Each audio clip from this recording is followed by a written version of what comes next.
Hello and welcome back to another episode of Critical Reactions with your host, Bryan. We're going to wrap up this week, as we always do, with an album review, going through an entire album, track by track, exploring each track in isolation, and it's part of the larger whole. Today we're going to be looking at the band Frodus. It comes from their 2001 album, And We Washed Our Weapons in the Sea. For some reason, I thought we had checked out Frodus. The name itself rings a bell for me, but I went and looked, and we haven't even checked out a track on live stream. We certainly haven't had a full reaction to any of their music.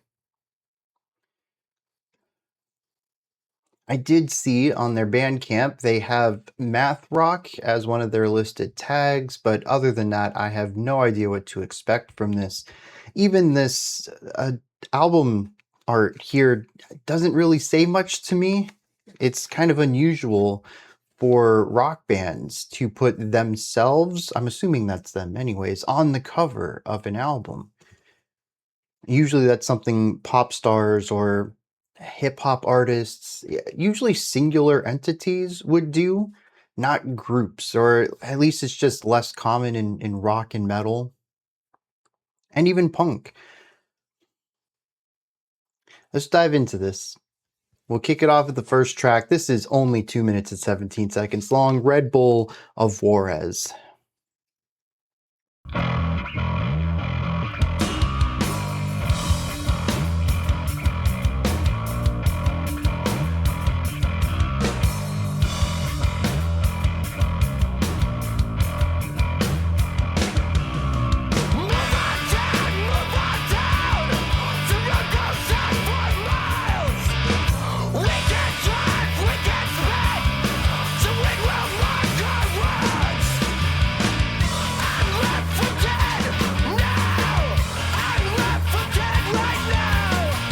Is that a kill switch? It's very quick and abrupt for palm muting.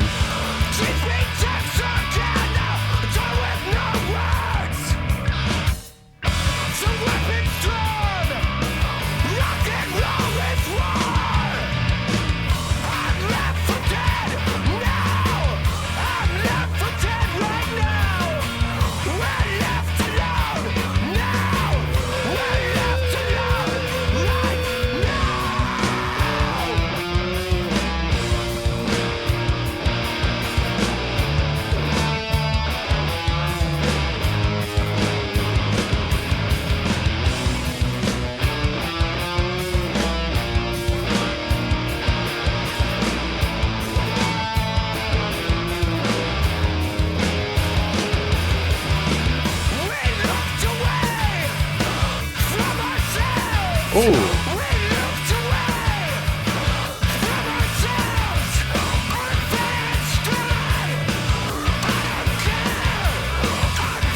Yes, we shifted to a 6-beat bar phrase. We kept the same core pulse, but we dropped it from 8 beats to 6 beats.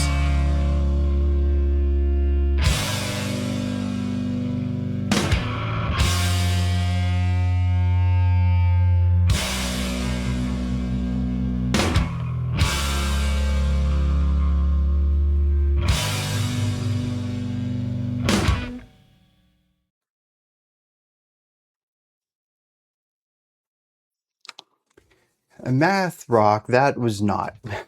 Maybe we'll explore more in future tracks. Maybe this is just a way to introduce the album to get the blood flowing to the audience. This was somewhere between post-hardcore and grunge, though. Really grimy in its production, but also moody in its composition. The chords are heavy and dreary-esque. I don't think dreary's the right word, but it's certainly that bleakness to the chord progression in here.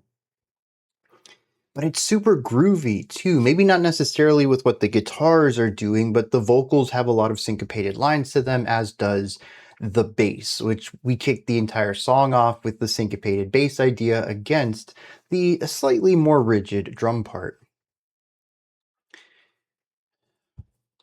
And you know, that's kind of this entire track.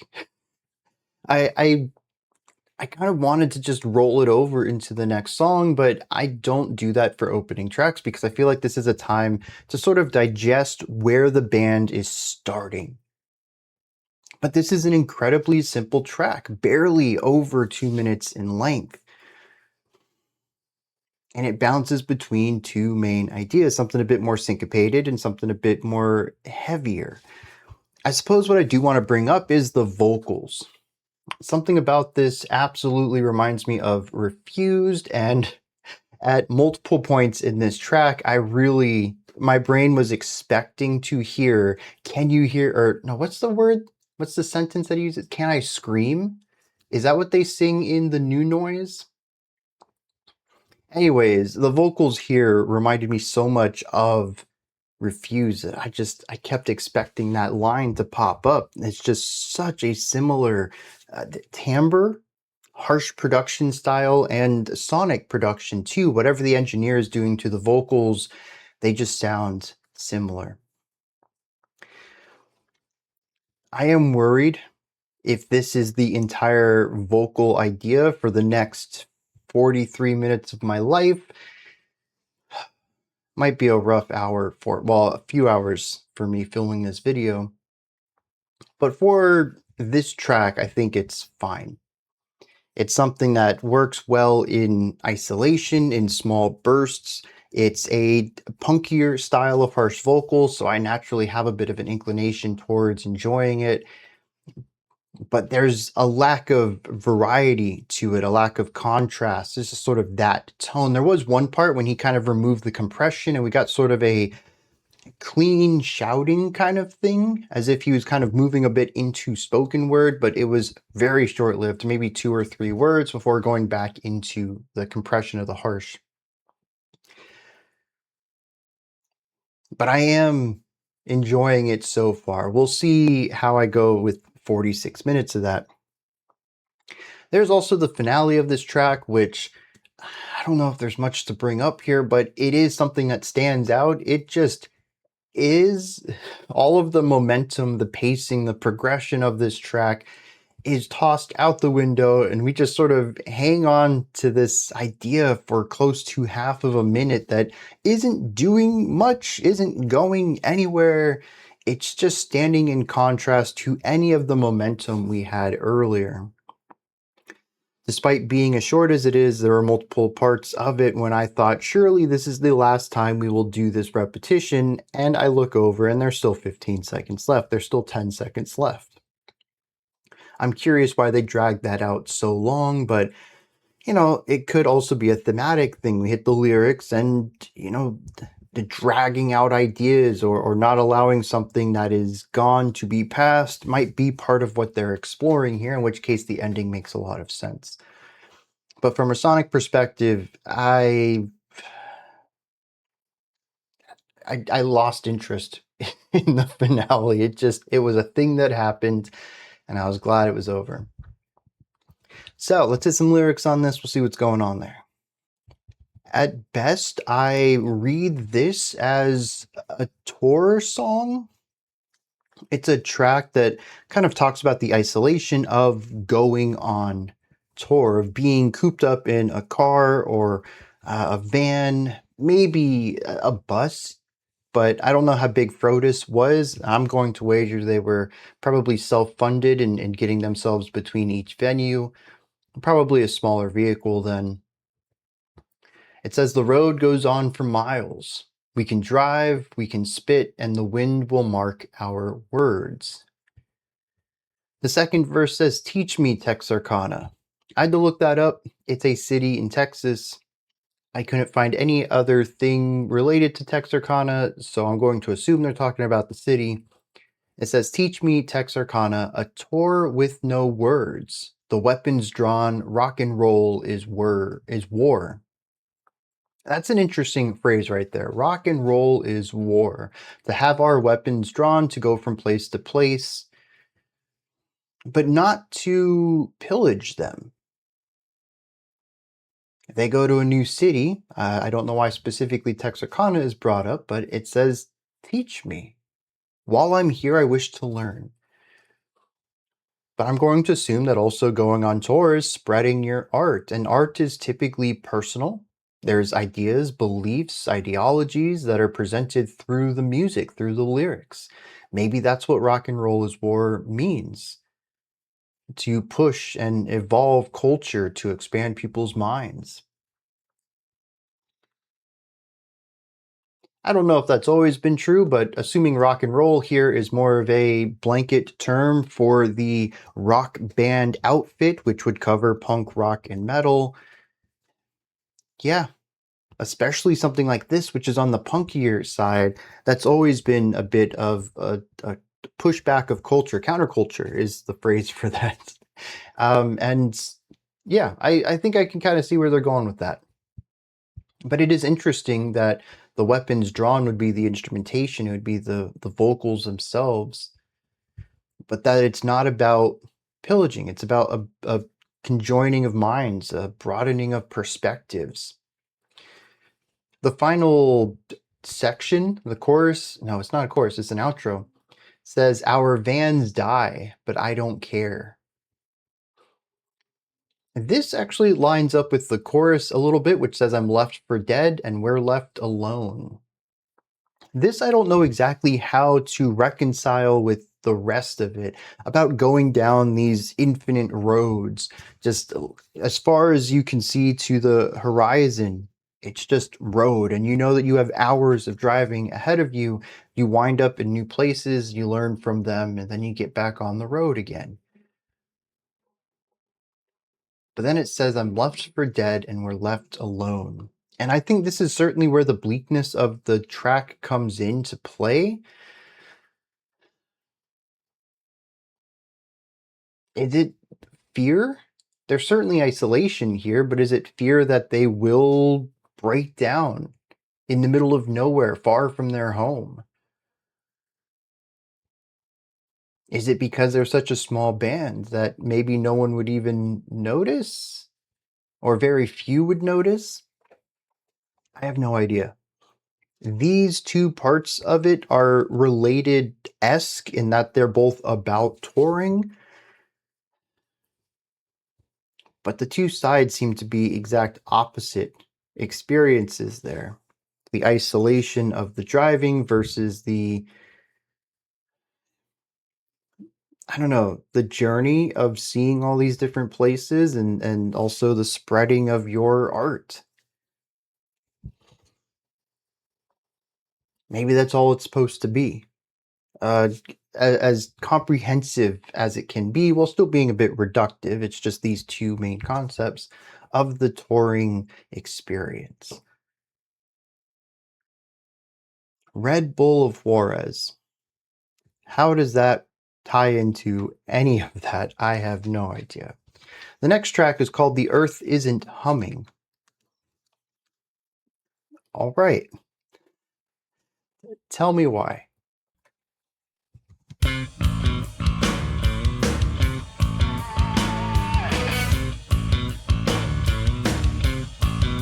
Yeah. 3.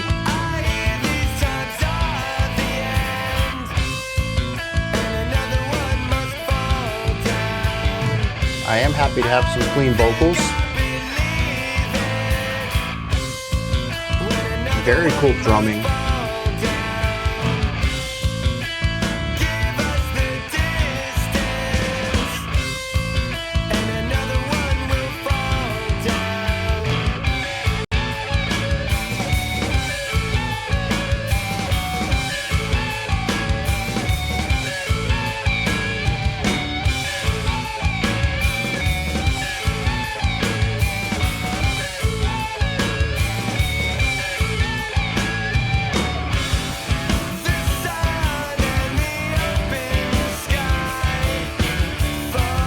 The bass doing couplets, two notes, same thing they did on the first track too. Seems to be a consistent type of bass composition.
The guitarist has an interesting sense of rhythm.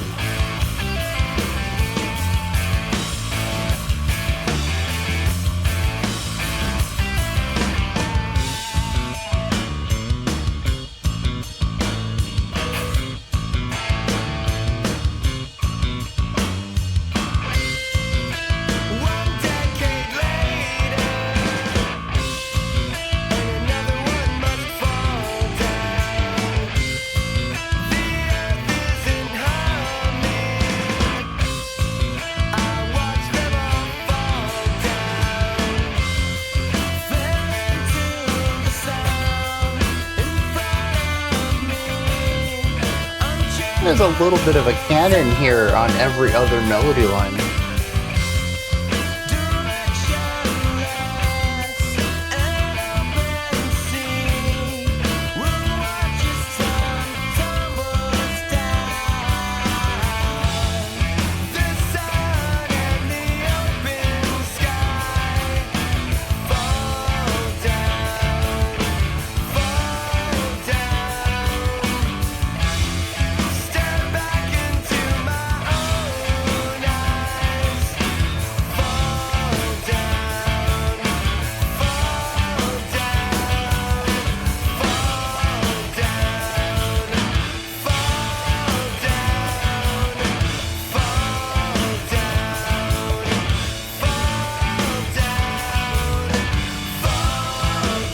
Oh, yeah.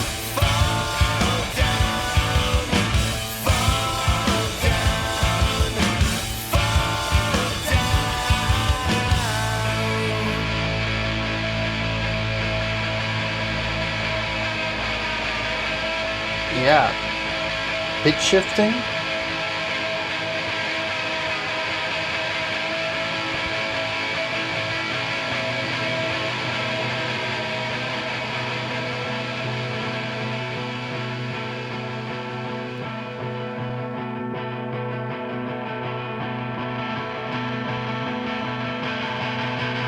All right.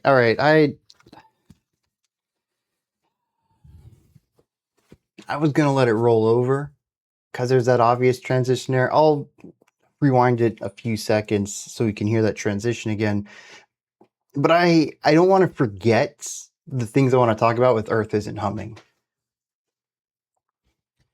This is my cup of tea, 100%. The Earth is Humming is a great track. I loved almost every minute of it. And the fall down, that's going to be stuck in my head all day. The chorus is infectious, but there's so many little details in here too that just grab my attention. To start with, I'm pretty sure there's a little bit of a canon going on in the verse. And what a canon is when one instrument plays a melody and another instrument plays that same melody out of time with it. Maybe a bar later, maybe half of a bar later. You just kind of get this echo. While the first one is finishing up the idea, the second one has started it. And we kind of have this temporal displacement instead of the perfect harmony. Now, it doesn't happen all of the time, but I noticed it on the first sentence of the second verse. The guitar comes in with these 5 notes, kind of holding out the first one, holding out the second one a little longer, and then there's a little bit more movement on notes 3 through 5, and then the vocals did, I'm not sure if it was identical, but it was very, very close. The guitar does have this little hammer-on pull-off, sort of 16th note thing going on that wraps the idea up. I don't think the vocals do that, but the key notes themselves are consistent between these two ideas. It isn't a perfect canon, but it is a replication, still echoing that first idea. I also said that it happens sometimes. I thought it was originally a pattern of first sentence and third sentence of the verse, but The second one, the fourth one followed that, but then the fifth one didn't. The fifth line of the verse had so many words in it, and it went for more of a rapid fire delivery, but one of the following sentences did do the echo again. It brought back the conversation of the canon. I find this really interesting because it is almost patternless. There is a pattern on smaller scopes, but when you expand your scope out, it feels mostly linear. This could just be my lack of familiarity with it. It could be that after I've listened to it 5 or 10 times, I can see the larger pattern of how everything works within each of the verses. And maybe each verse does follow an identical pattern of when this canon is present and when it isn't. As far as I can tell, though, a lot of this idea is fully linear to me. But I do still love the playfulness between the vocals and the guitar throughout both of these verses. On the topic of the verses and linearness, I need to expand my vocabulary here. And linear writing, the drums here are incredibly diverse.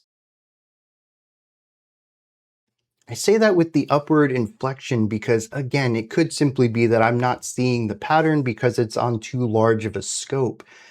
But it felt like to me that every single 4-bar phrase from the drums were different than the one that preceded it. And I didn't hear too much of any repetition, not even 8 bars or 16 bars or whatever, any sort of grouping that I could find. All of it felt linear, as if the drummer were making up all of these drum fills and ornamental ideas, little flourishes as they went. There's this one time on the end of beat 3 into beat 4, they shifted to 2 sticks on a slightly closed hi-hat, just open enough to get a little bit of shimmer between the 2 cymbals, but not completely open where the cymbal has lots of play and is creating this massive shimmer. It's more of this sizzle that goes on. And just a few notes out of that, not straight eighth notes or anything like that, a little bit of syncopation to it. I thought it was a very tasteful way of moving into the next idea to come back to the beginning of this pattern. Again, the core beats is consistent throughout. It's the flourish, it's the ornamentation that is constantly in flux. He never did this again. This little hi-hat thing never came back. I don't think I even heard it anywhere else in the track. It was isolated to just this 2-second moment of this song. The drums end up, because of that, feeling a bit more melodic to me. This linear exploration of ornamental ideas on top of the core backbeat allows the song to keep its consistent groove, its consistent pulse throughout. The drums are in charge of that, but it also allows it to come across more melodic and exploratory, as it never really feels like it's standing still. What is being played around the bass kick and snare accents is fun. It is diverse. It's exploratory. I found that anytime I went into the drum part, listening to it in the verse specifically, I was greeted with just joy, playfulness. The chorus is not like that. The chorus is quite a bit more static from the drummer. I don't know if this is something that the composition needed. Maybe the drummer felt that the chorus was too busy, so they kind of reined it in a little bit. Maybe the track has this push and pull to it, this duality in the lyrics. But I did find the drumming in the verse to be really interesting. The chorus shifts us into 4/4 from 3/4. I don't have anything to say about the time signature shift. It's probably just compositional. We may find stuff in the lyrics where I can say, oh, we're talking about this topic, so the time signature thing could be interpreted this way. But as far as I can tell, it was just that possibly a guitar riff or a drum pattern were written in 3, and that's what the verse was built around. And then the chorus, maybe the vocal melody was based around the 4. They wanted something catchier, something that flowed a little better, so they shifted it to 4. Regardless, the chorus is very catchy, and it is very moody. The verse is kind of it's counterpointy. There's a lot of melody going on. The bass is doing its thing. We have the two the vocals and the guitar both playing lead melody here. They're doing their thing. Sometimes it lines up, sometimes it doesn't. The chorus though is sort of bringing everything down, catching this core idea, less flourishy, less uh, complex, something a bit, I don't want to say easier to listen to, but certainly something that is grounded in a way that the rest isn't. I find it to be a really nice contrast between these two sides, despite the fact that the entire song has a weightiness to it. There's something about the vocals not being screamed, kind of being very comfortable. They're not projecting. It is supported well enough with the air, but it isn't a strong, dominant sound. It sort of just is. It feels like a comfortable range and a comfortable volume for the vocalist. And it feels like there's just a general weight brought down. The chord progression throughout the chorus here, as well as the verse, is still rather moody, just like the first track, but lacking the energy of that one. Speaking of the contrast between this track's verse and chorus, we also have the contrast between track 1 and track 2 here. Very similar in vibe, but very different in energy.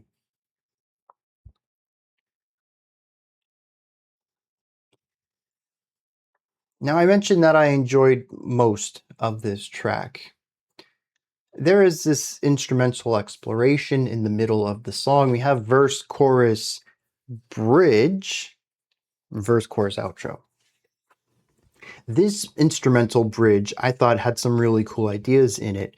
It's based around this concept of sort of like building blocks. I don't think they have quite enough instruments here to go with the building block analogy of placing blocks in and then removing them and putting something else into that slot in order to change the way that the song feels or sounds. But there certainly is this idea of having the drums, the bass, the guitar, and slowly evolving them as we get through this. But it does feel very stilted because everything is done within 4-bar phrases. Once you recognize that, you'll notice that there can be no change until we hit the end of a 4-bar phrase. And it makes it feel a bit more stilted. The changes come in these lumps rather than something that feels evolutionary throughout. I think that the ideas in it are well done, but it also drags for me personally because they spend so much time without evolution, without change. It's sort of like a slow burn growth without the constant evolution that goes in slow burn evolution, where every 2 bars or so you're going to add new instruments, new ideas entirely. You're going to stack things up. Here we start full and we just make small modifications to the pieces that are already here. And like I said, I enjoyed my time in each of these individual parts. I don't think the composition is bad. For me, it's a pacing issue. And I was sort of just waiting to see where all of it built to, and it built back into the verse. So it was, I was going to say self-indulgent. I don't think that's the right word, but it doesn't speak to this narrative in the larger elements of the song. When we talk about post-rock and slow burns, the slow burn itself, the gradual evolution and change of what is being played leads to a point, a finale, the next peak of the track. It is building towards a moment. This builds towards where we've already been, but it doesn't feel cyclical. It is growth that just ends up back at the bottom. And that's sort of what it feels like to me. As a final note, I am really glad we got clean vocals in here, and I hope that we have more of them because I really like his voice too. I would like mixing of the two. Like I mentioned during Red Bull, I do like those vocal style or his vocal style as a contrast to Clean's. Maybe not a whole album of it, but it is a nice texture and tone for me. But this Clean singing just feels like home to me. There's something cozy about it.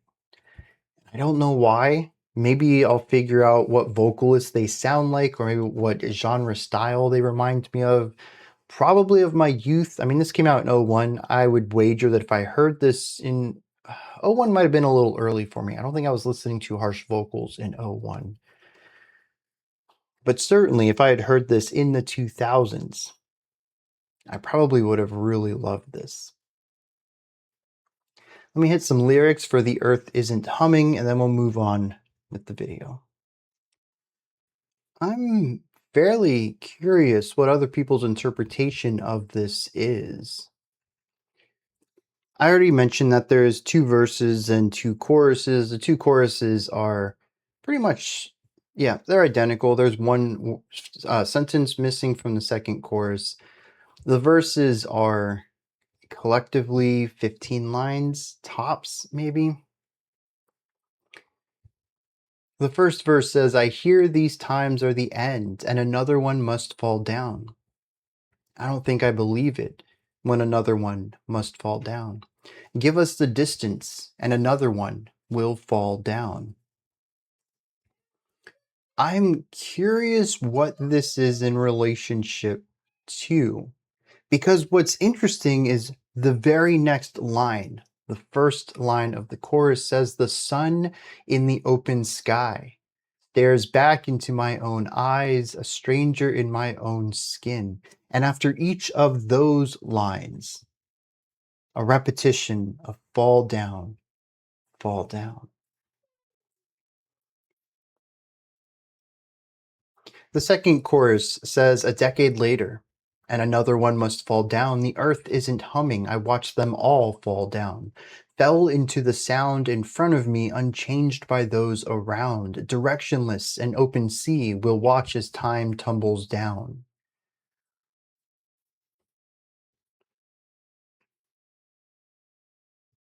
The only thing I can think, particularly because of that second verse, is the passing of time and people that our narrator knows passing. Falling down might be a bit of an exaggeration, but as they get older, they notice the people they knew are passing away. It is one of those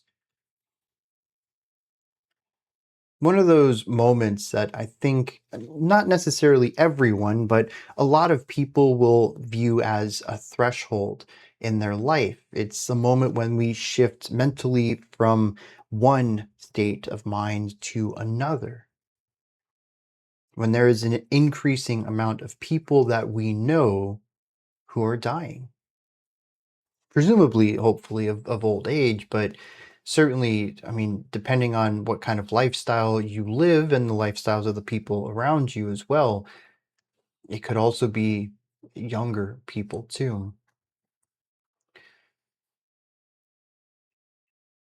But it's certainly something that happens less for the young, for their friends, their peers, the people of their generation to be passing away.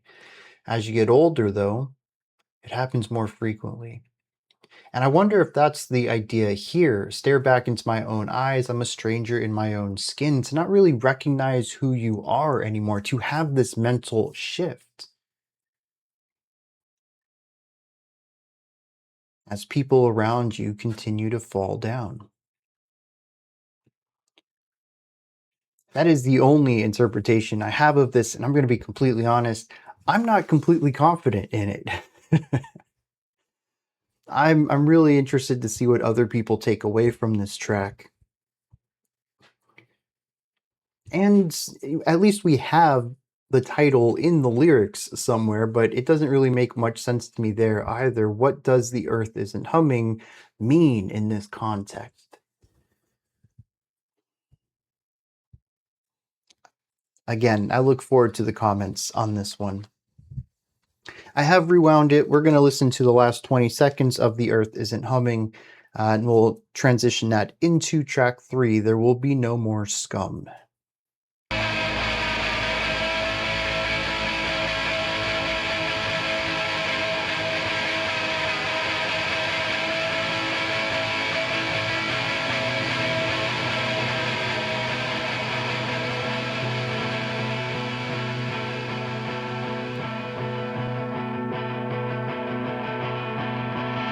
to have this harmonic clarity come out of that dissonance. Oh, very focused idea as well. The drummer, I love it, dude.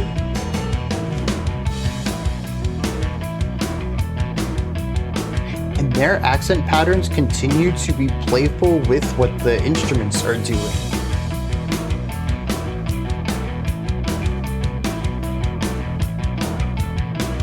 So the drummer's emphasizing 2 and 4, while the guitars are focusing on groups of 3. 1, 2, 3, 1, 2, 3. And that's what's creating the friction between the two.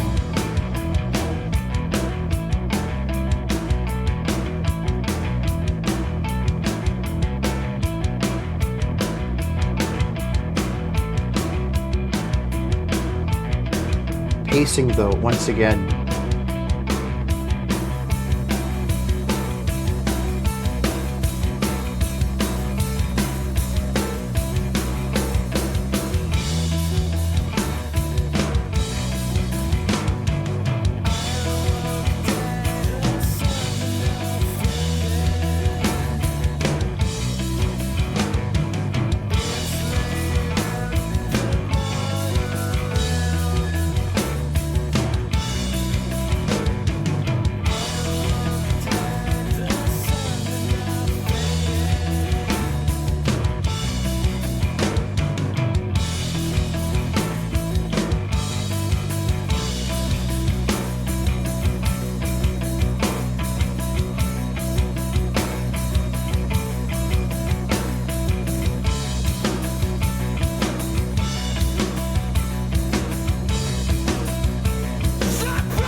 Yeah, so we're working with 11 beat phrases now.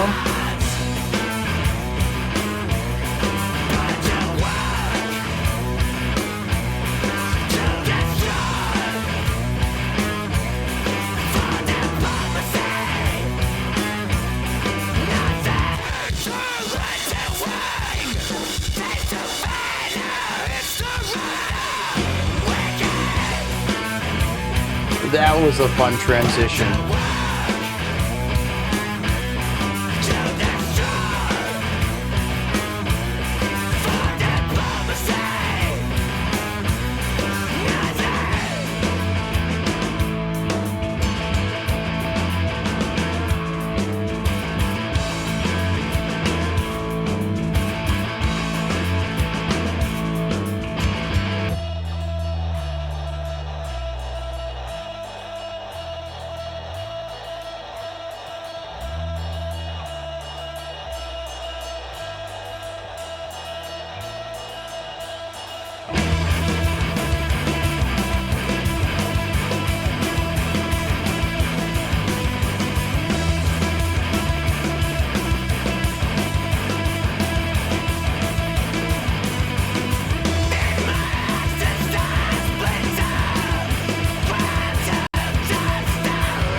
For half of that track, I thought to myself, well, dang, I could have just allowed this to play. There's nothing going on here to really discuss.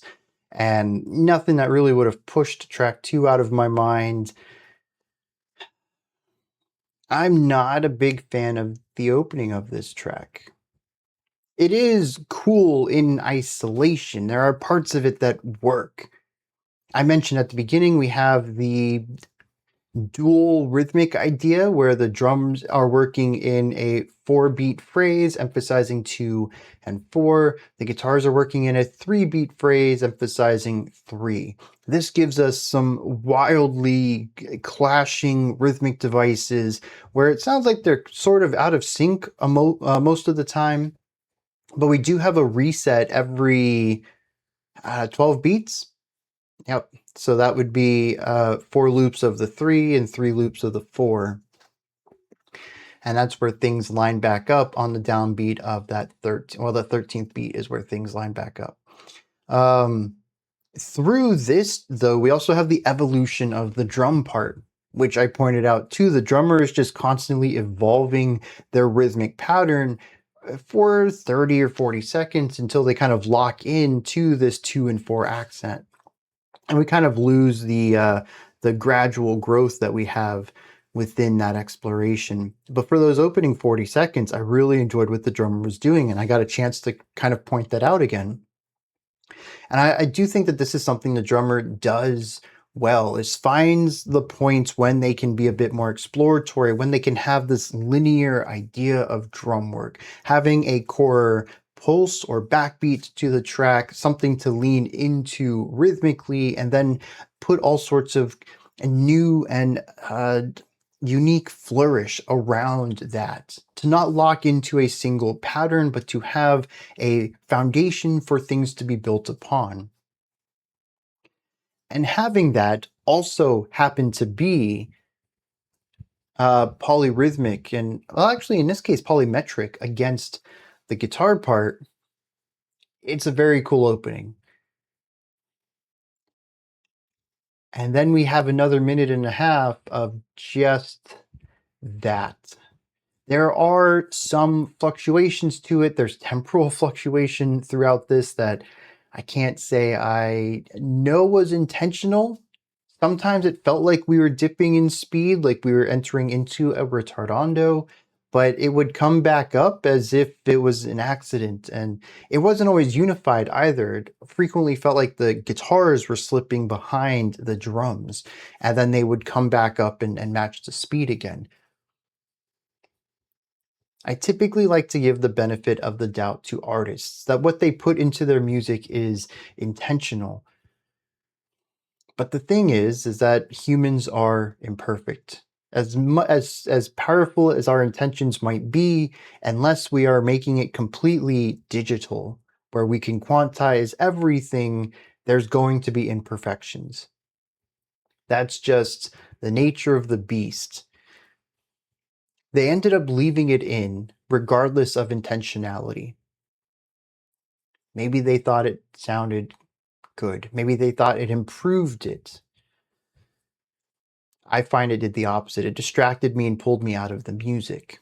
This is totally subjective, but it is an element of the track that had me wondering, is this a retardando or is our guitarist dragging? And that's not a good place to put a listener. Now, it's quite frequent that I bring this up and people are like, nah, dude, it sounds better with it. I never thought that it was a problem at all. Like I said, it's subjective.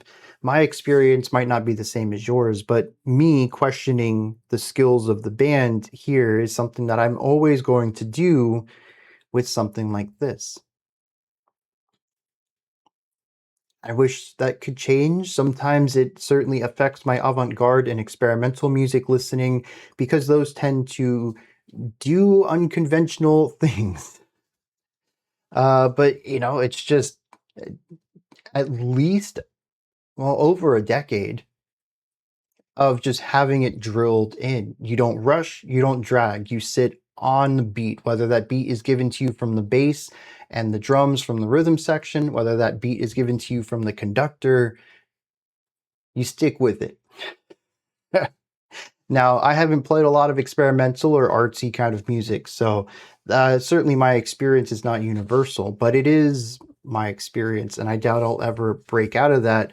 As 6 years on, coming up on 7 years of doing this channel, I think it's still with me. Beyond that, though, there's also just the pacing of it. We just do this one idea for so long, and I zoned out, dude. I was so happy when the music changed. Now, coming into the back half of this track, and yes, we literally hit the halfway point before we changed anything in this track. This was interesting because I can kind of see where that math rock tag came from on their Bandcamp page. Rhythmically speaking, and maybe even more specifically, temporally speaking, this track gets really interesting, particularly with regard to time signature. We had this duality of 3 and 4 at the beginning of the track. Eventually, the next time I figured out what was going on and keyed into it, we were in an 11. We had a 3 just prior to this, I believe, but we had this 11, which was alternating 6 and 5, or another way to feel it and how they emphasized it was 1, 2, 3, 1, 2, 3, 1, 2, 3, 1, 2, 1, 2, 3. And you kind of have this rush at the very tail end of the pattern. Coming out of this section, we got rid of the 6 from the beginning and just had consistent 5s, and coming out of that, we returned back to the 3 pulse that the back half of this kicked off with.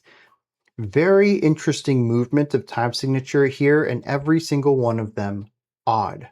Now, granted, you could argue there was a 6 in there to even things up, but the phrase itself was really built to me around the 11, and I would probably write it in 11-8 rather than alternating 5-8 and 6-8, or 11-4 is kind of awkward. I don't know if I do that. 11-8, though, would be the time signature I used, in which case we have 3, 5, and 11 throughout this track. All of them awkward, all of them using the lack of that extra beat to create something that's even and divisible right in half, to create this feeling of rushing at the end to return back to the beginning. There's certainly a feeling here of lurching forward, of missing a step, of running out of time, of hustling, of trying to get to that next thing quicker.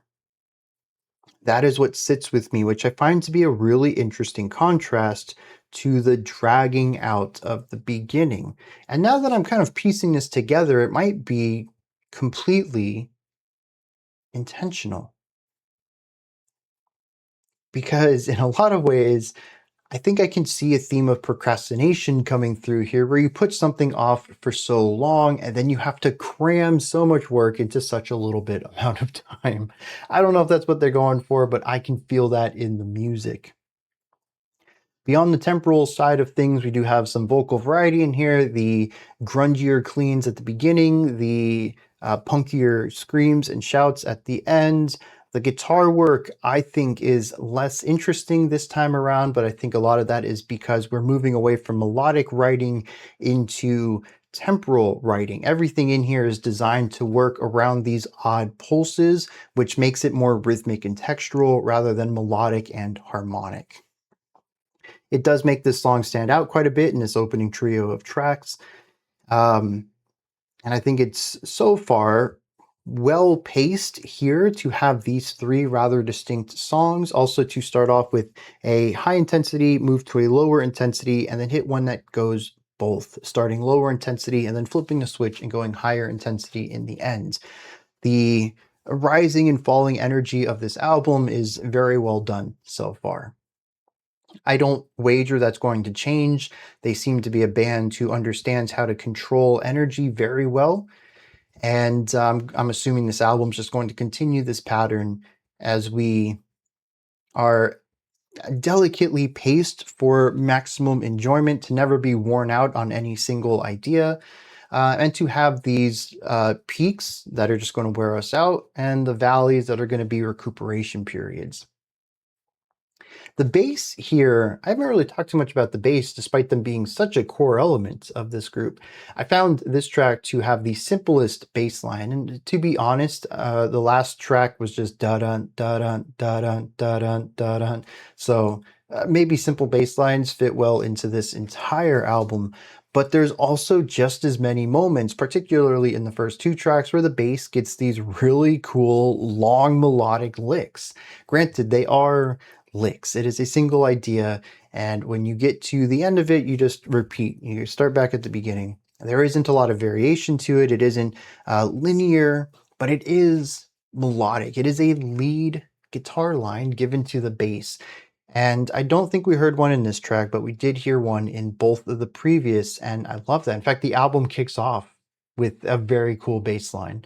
This is another album that makes me want to pull out my bass and learn some licks because they're just very cool, very infectious, and I am loving the focus that the bass gets on here.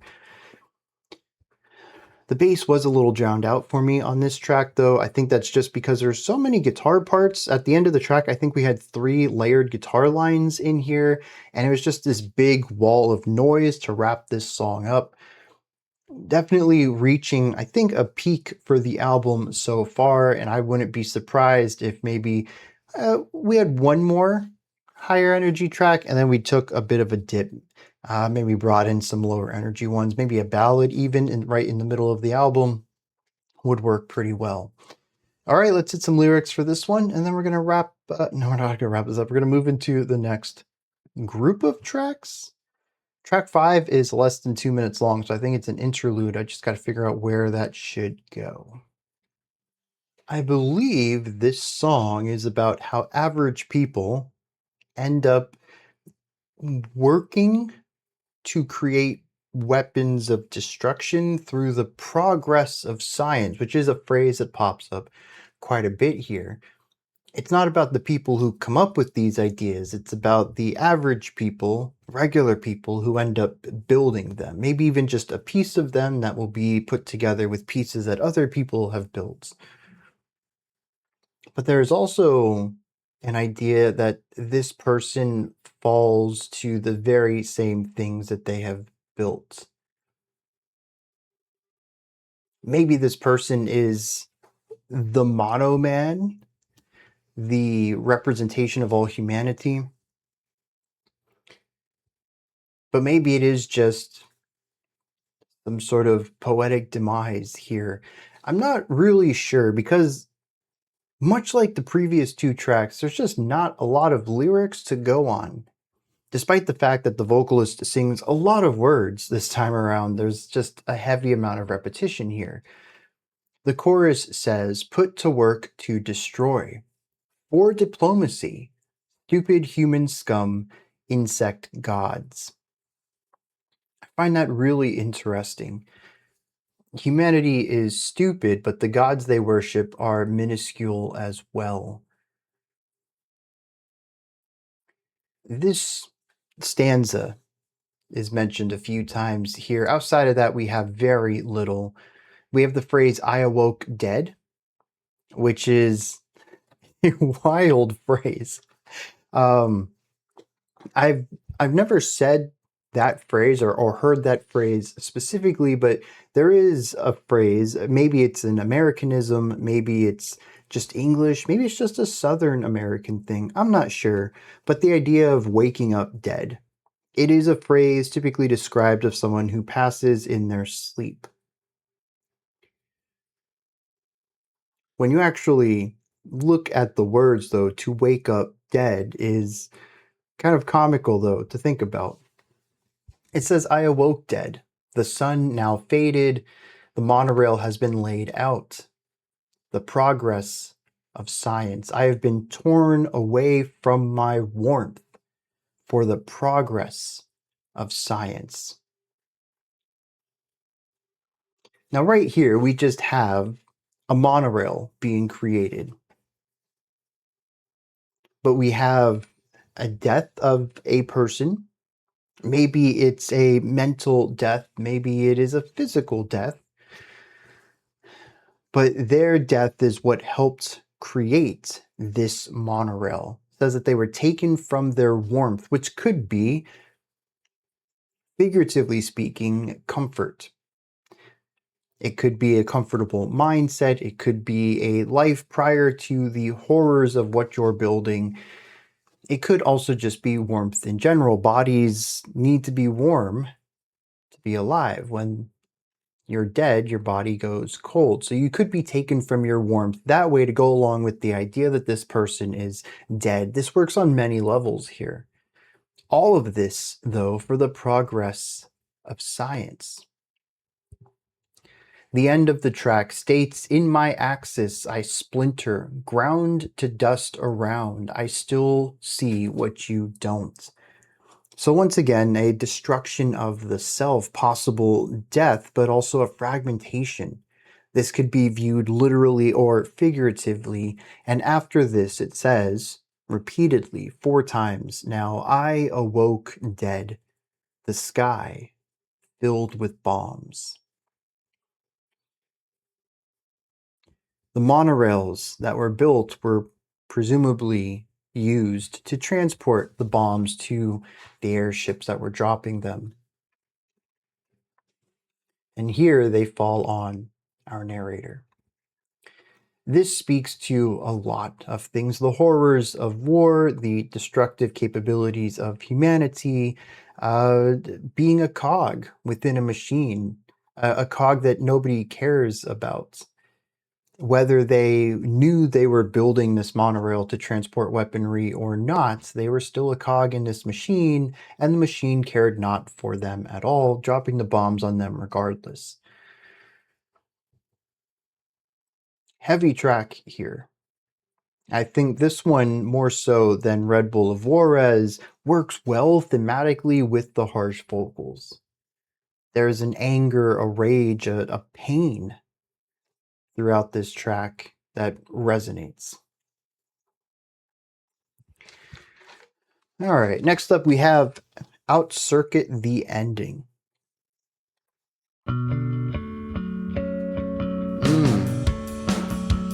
Beautiful harmonics there.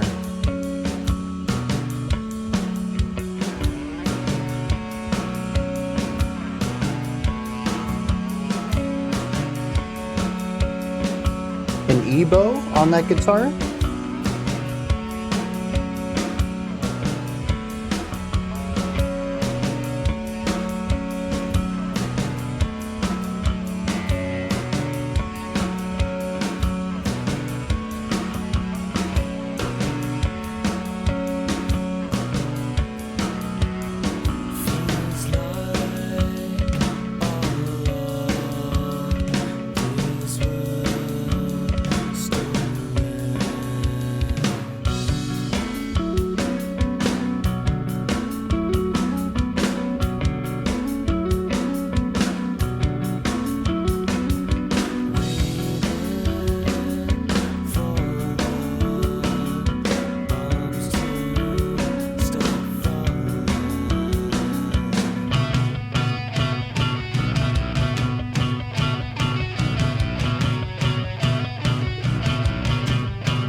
Moving away from a lot of the legato composition previously for sharper, shorter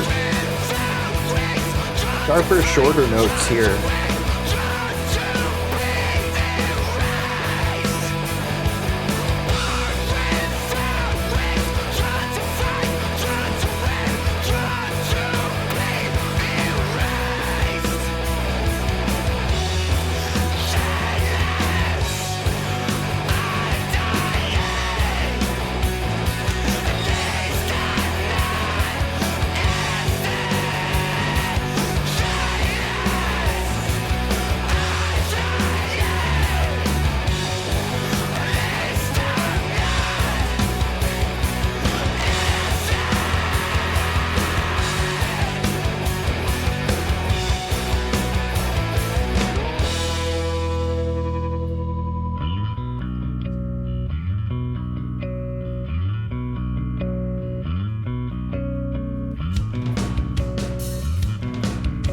Ooh. Another really disjointed rhythmic combination.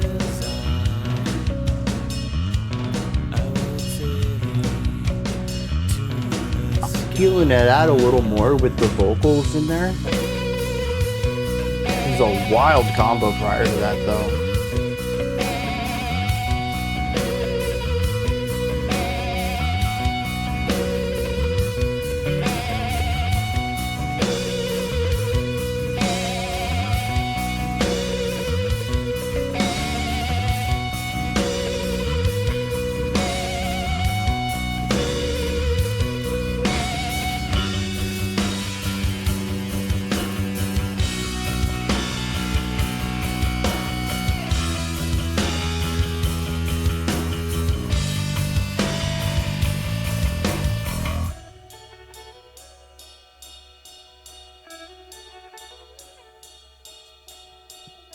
I like how there's actually a dip in volume here.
Bringing it back full circle, wrapping up how we began. All right. Yeah, I really enjoyed this. You may have noticed if you watched it earlier this year in January, as I do every January, I list my favorite albums of the year prior. And what I didn't notice when I put the video together, but what someone pointed out, was that they were a little taken aback how little I picked that year that was complex in any way. That a lot of it was just vibe-based music, very atmospheric. It was definitely an interesting year for me in that regard.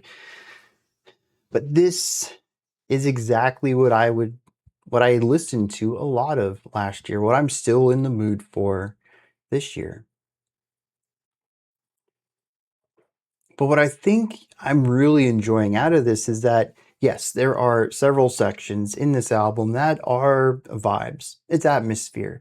I mean, right there, you listen to the guitar on the right side. Da da da da da da da da da da da da da da da. It's not a particularly engaging melody, but the texture of the instrument, the production, the effects that go into it, the overtones, the undertones, the warmth and largeness that supports the entire sound in all of that, the simplicity of the bass, the vocals being angry on top of this almost apathetic guitar part. It all comes together to create something emotionally, I don't know, wrapped in this emotion. It's difficult to escape the feeling that this album is trying to get you to feel. But it isn't entirely focused on that either. We've already talked about the bass riffs in here. We've talked about the linear drumming and the ornamentation of the drumming parts.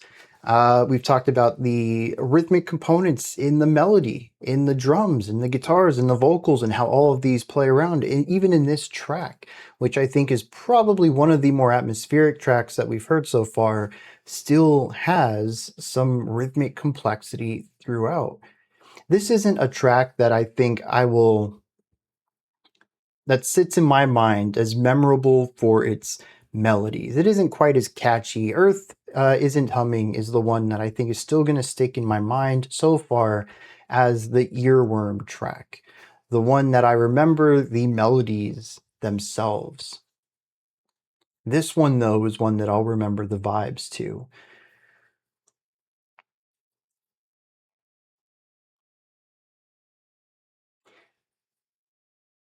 And I don't know that I have much else to add to this one. Much like the last track, it does take its time.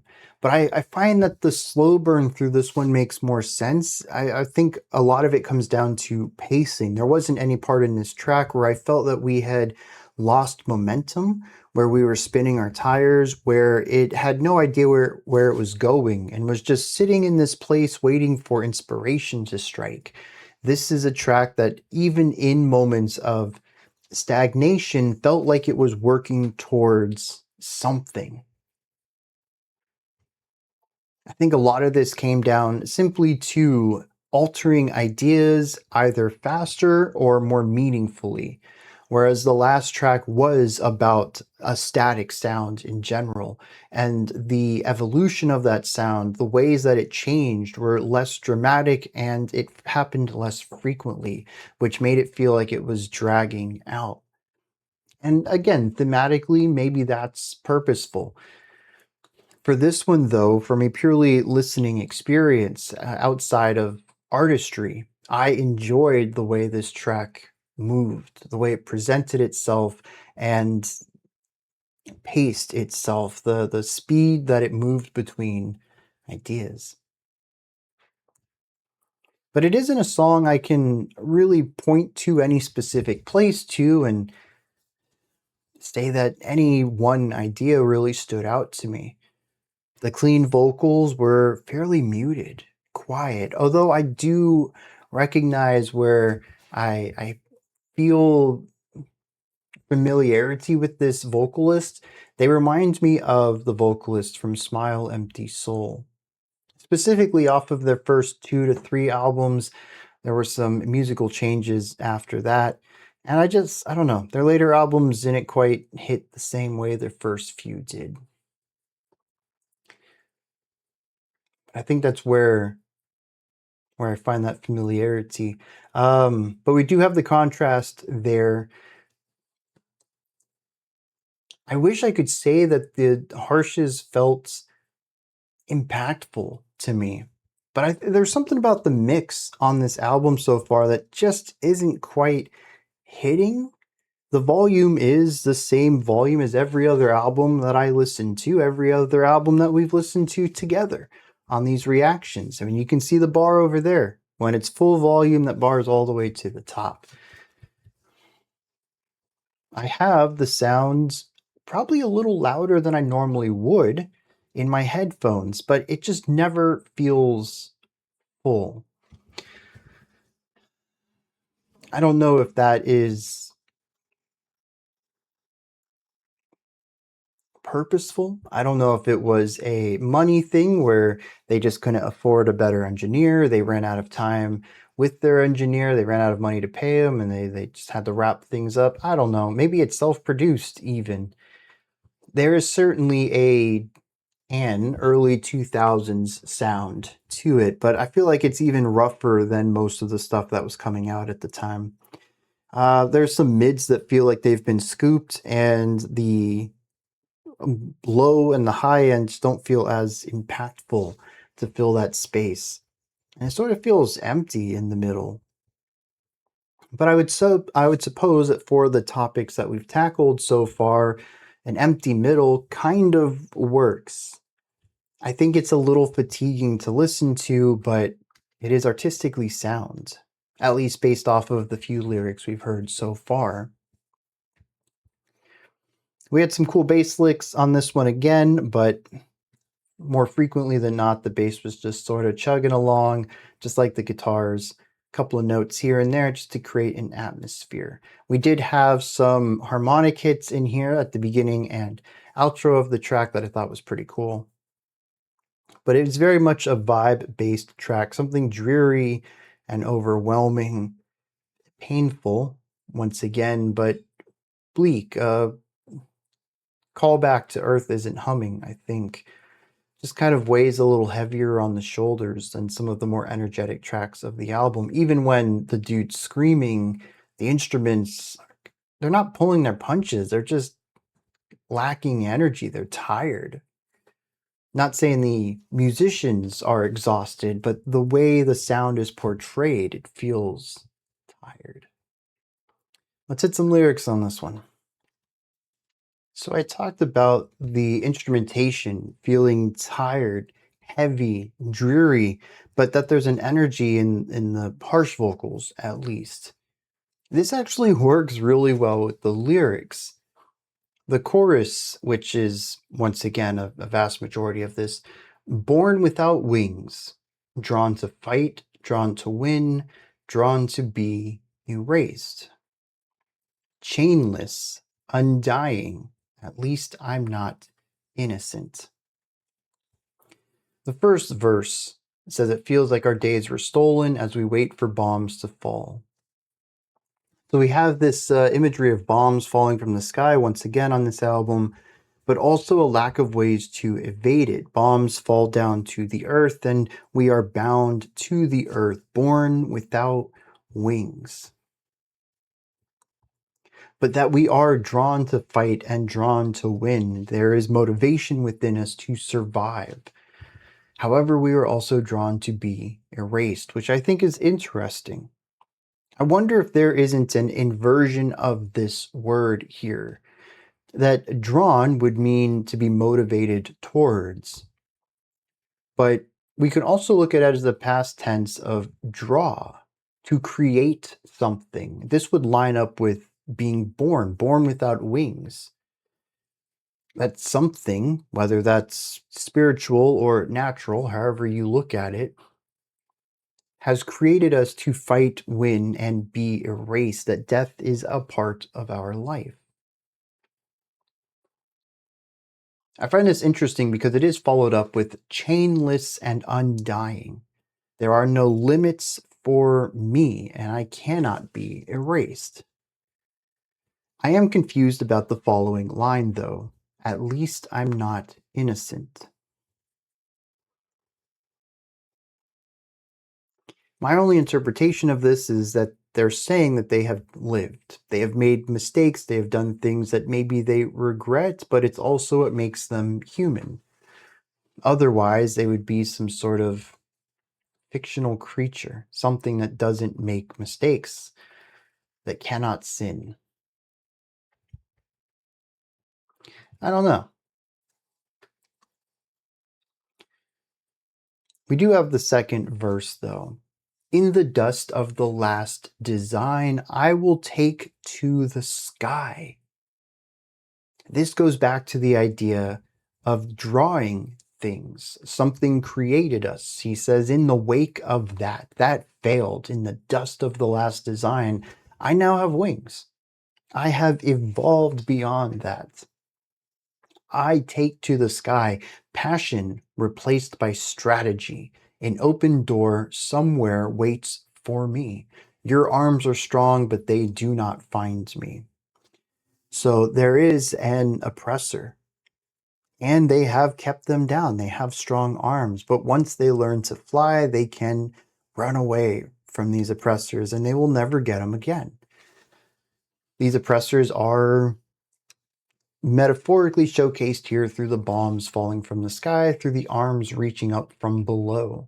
I think that's interesting too, that the dangers are everywhere, above and below. You cannot escape them easily.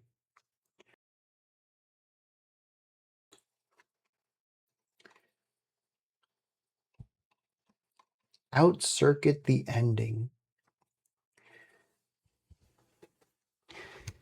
I think what I like best about the lyrics so far is that they're vague, but I have interpretations for them. Usually, I think I come away from tracks feeling fairly confident in my read as a definitive read, or maybe the most accepted read. A lot of lyricists that I cover, they just feel like they're very blunt about what they're saying. Here, I don't think it's as clear to me. I think that there's multiple ways to read these lyrics. Part of it is just how few words are said in each track. But there's also something about the way they're said, the language and vocabulary used. There's a poetry to it.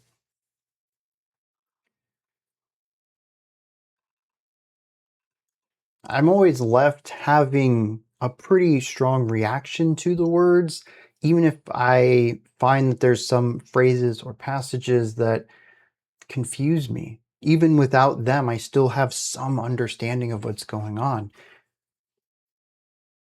It doesn't feel like I've solved it yet. It's poetry that calls me back for repeat listens. Next up, we do have the sub 2-minute track. I'm going to wager this is an interlude, and we're going to run it into track 6. So we'll see how that goes. Let's dive into Chiriacho Summit.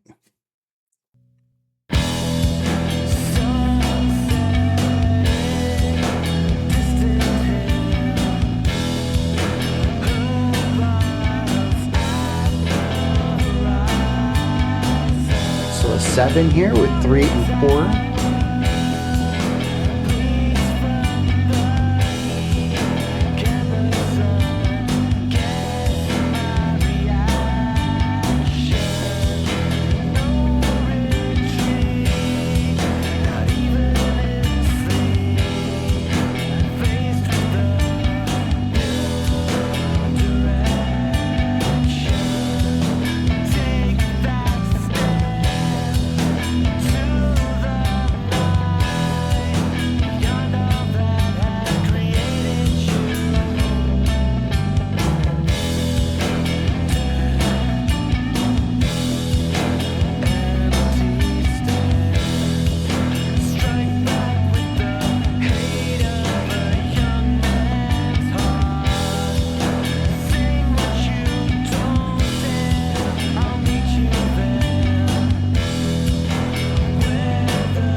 Harmonies. We've only heard them in one other track, I believe.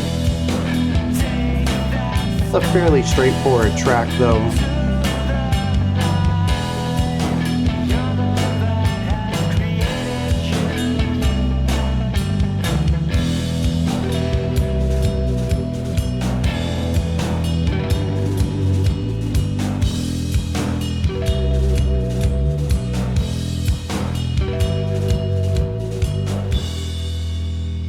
Yeah, even though it doesn't transition, I have nothing to add to that.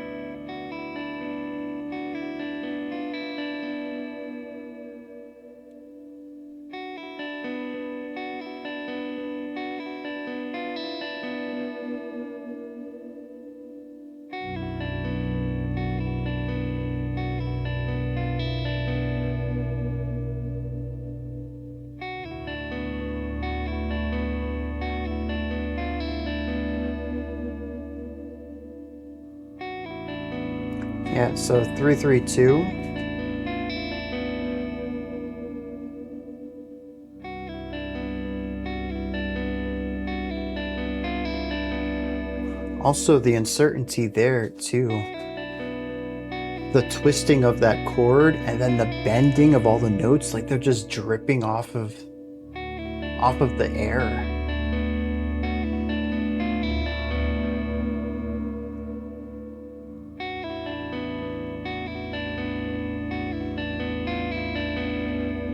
lot of anticipation here. We have this rising and falling chord under this.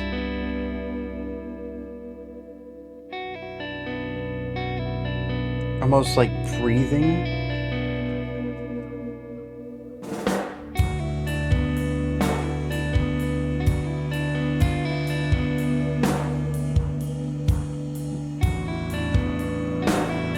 Wild snare sounds.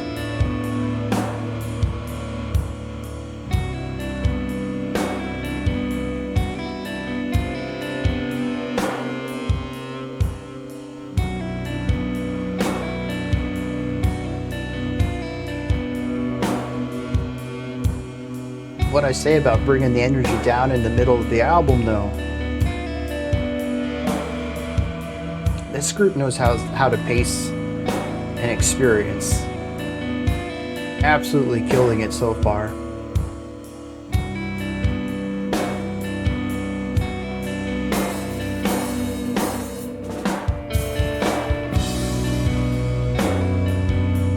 we have an instrumental track too? I love the bass addition on top of this.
Very interesting tone for this guitar as well.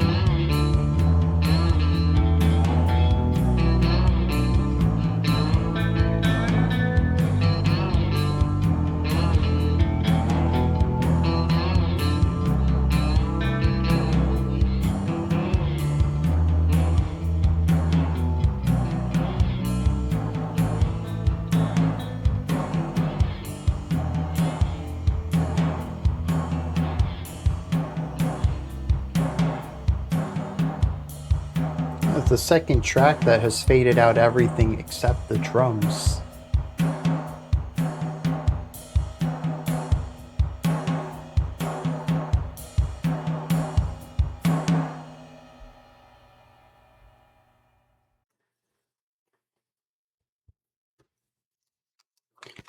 Very interesting way to approach the midpoint of this album. Tracks 5 and 6 are both songs that embody a singular concept. Each, there is a variation towards the back half of both of these, but it is generally one vibe throughout the entirety of each track.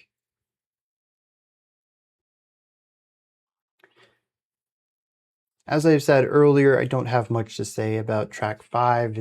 It is what it is. It did what it did. There was some bass work, there was some guitar work, there was a melody and some vocal stuff.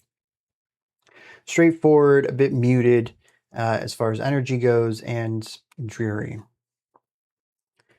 Track 6, though, was a little different. It still is an incredibly moody sound. This is just their composition. This is their production. The two of them smashed together. You get heavy, dreary, low-end heavy work.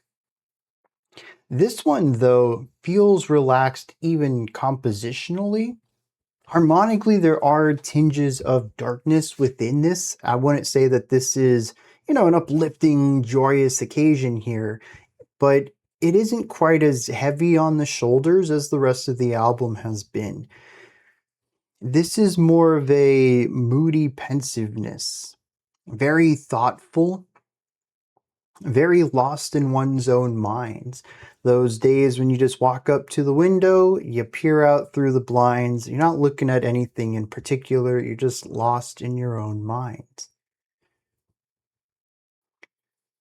But what you're thinking about is heavy. Maybe it's emotionally draining, maybe it's stressful, maybe you're anxious about it, but it creates a little bit of a weight on your shoulders. Your current situation is not heavy. You're just at your house looking out a window.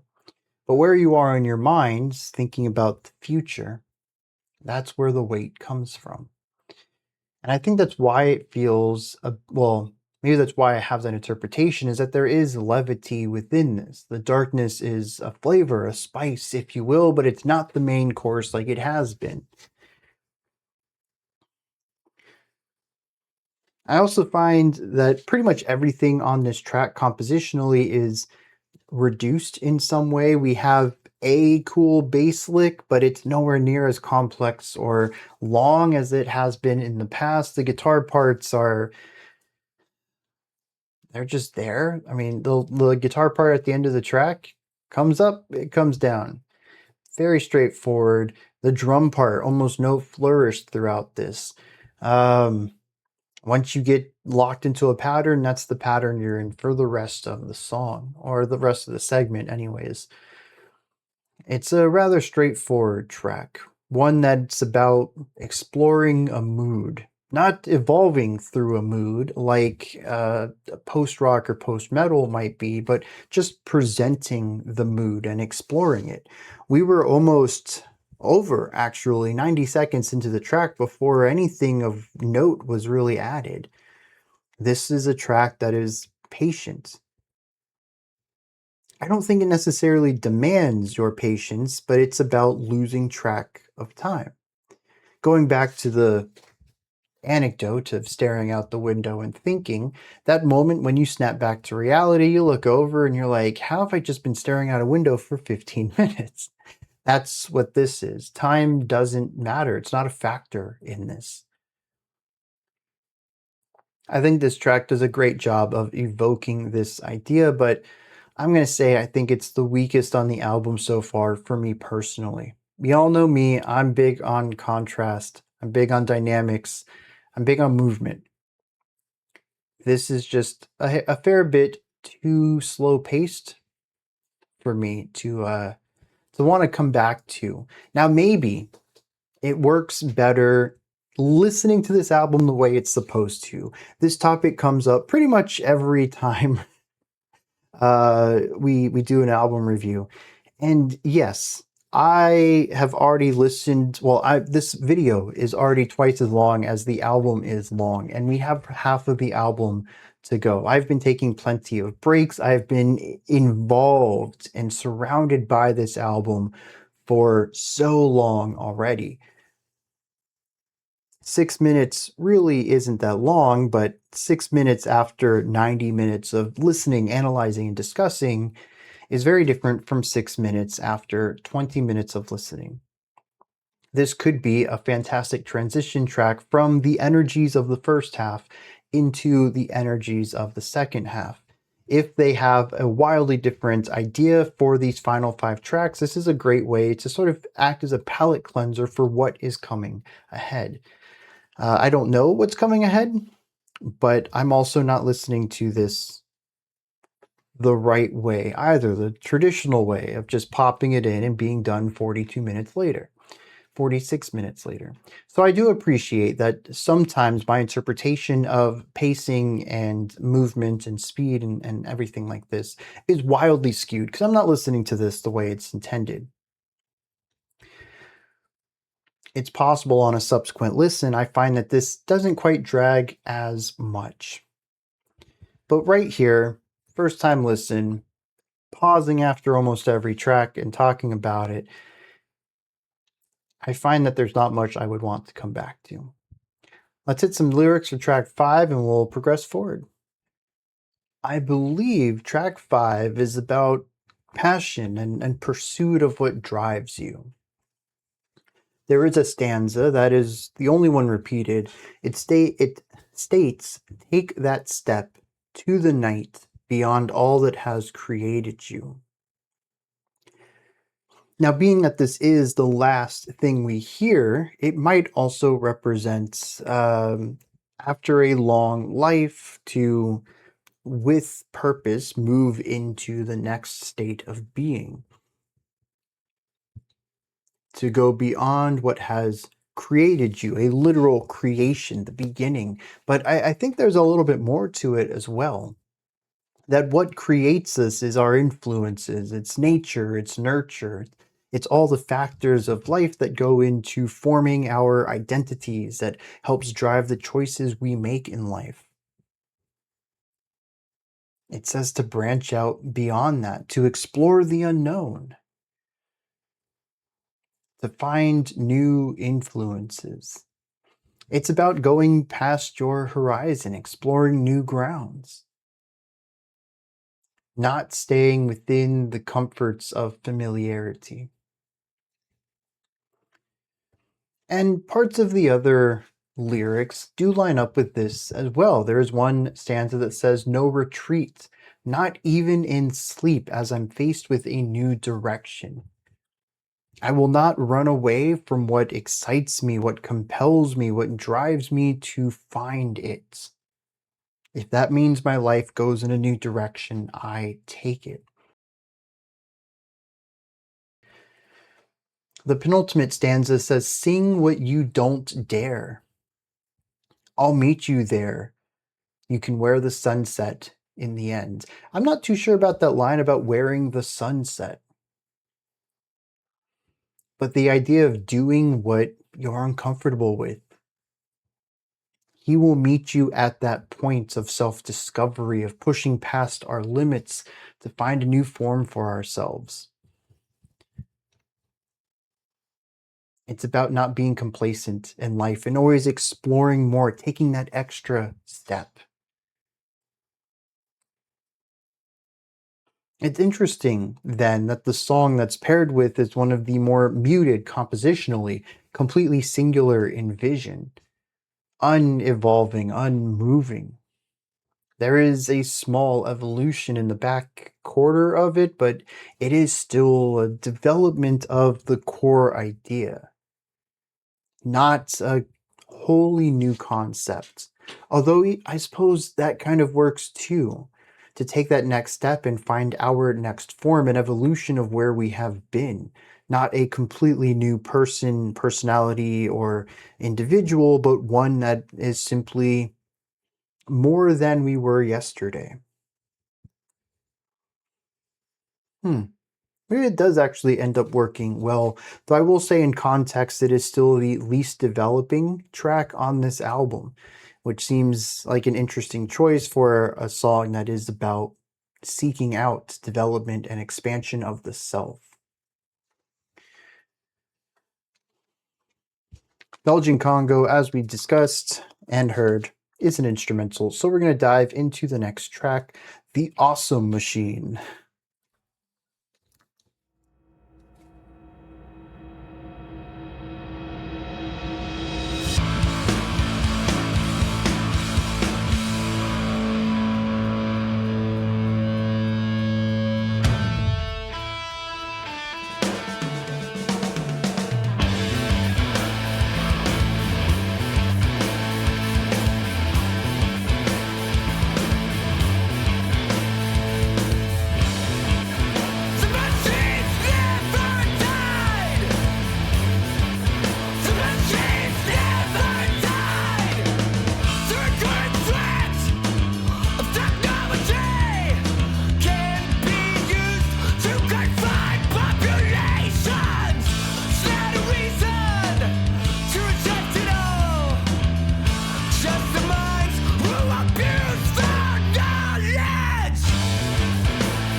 It's interesting the juxtaposition between the energy of the vocals and the incredibly laid back and slow moving instrumental work.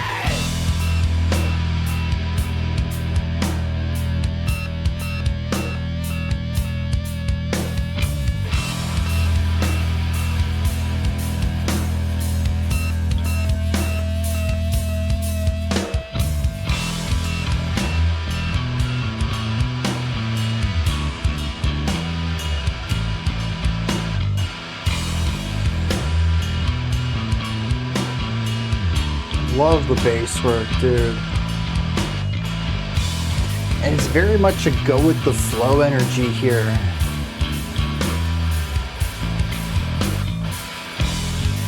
It's very smooth overall.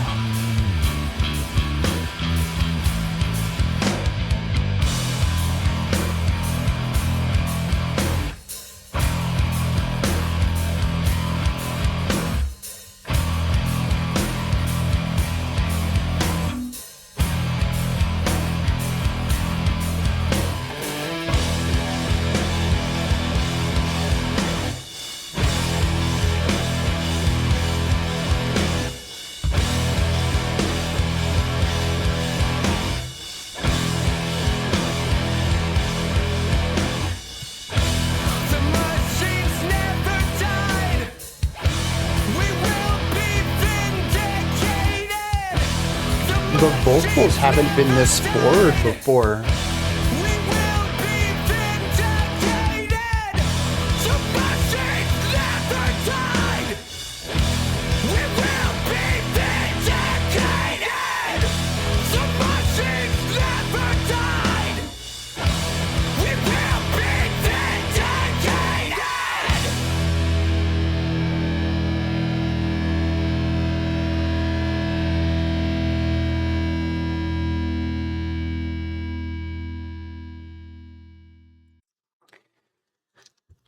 All right. Fairly straightforward. This is going to be a quick one. I think a lot of this track is just that pick a note, do the breakdown, dun dun dun dun dun dun dun dun dun dun.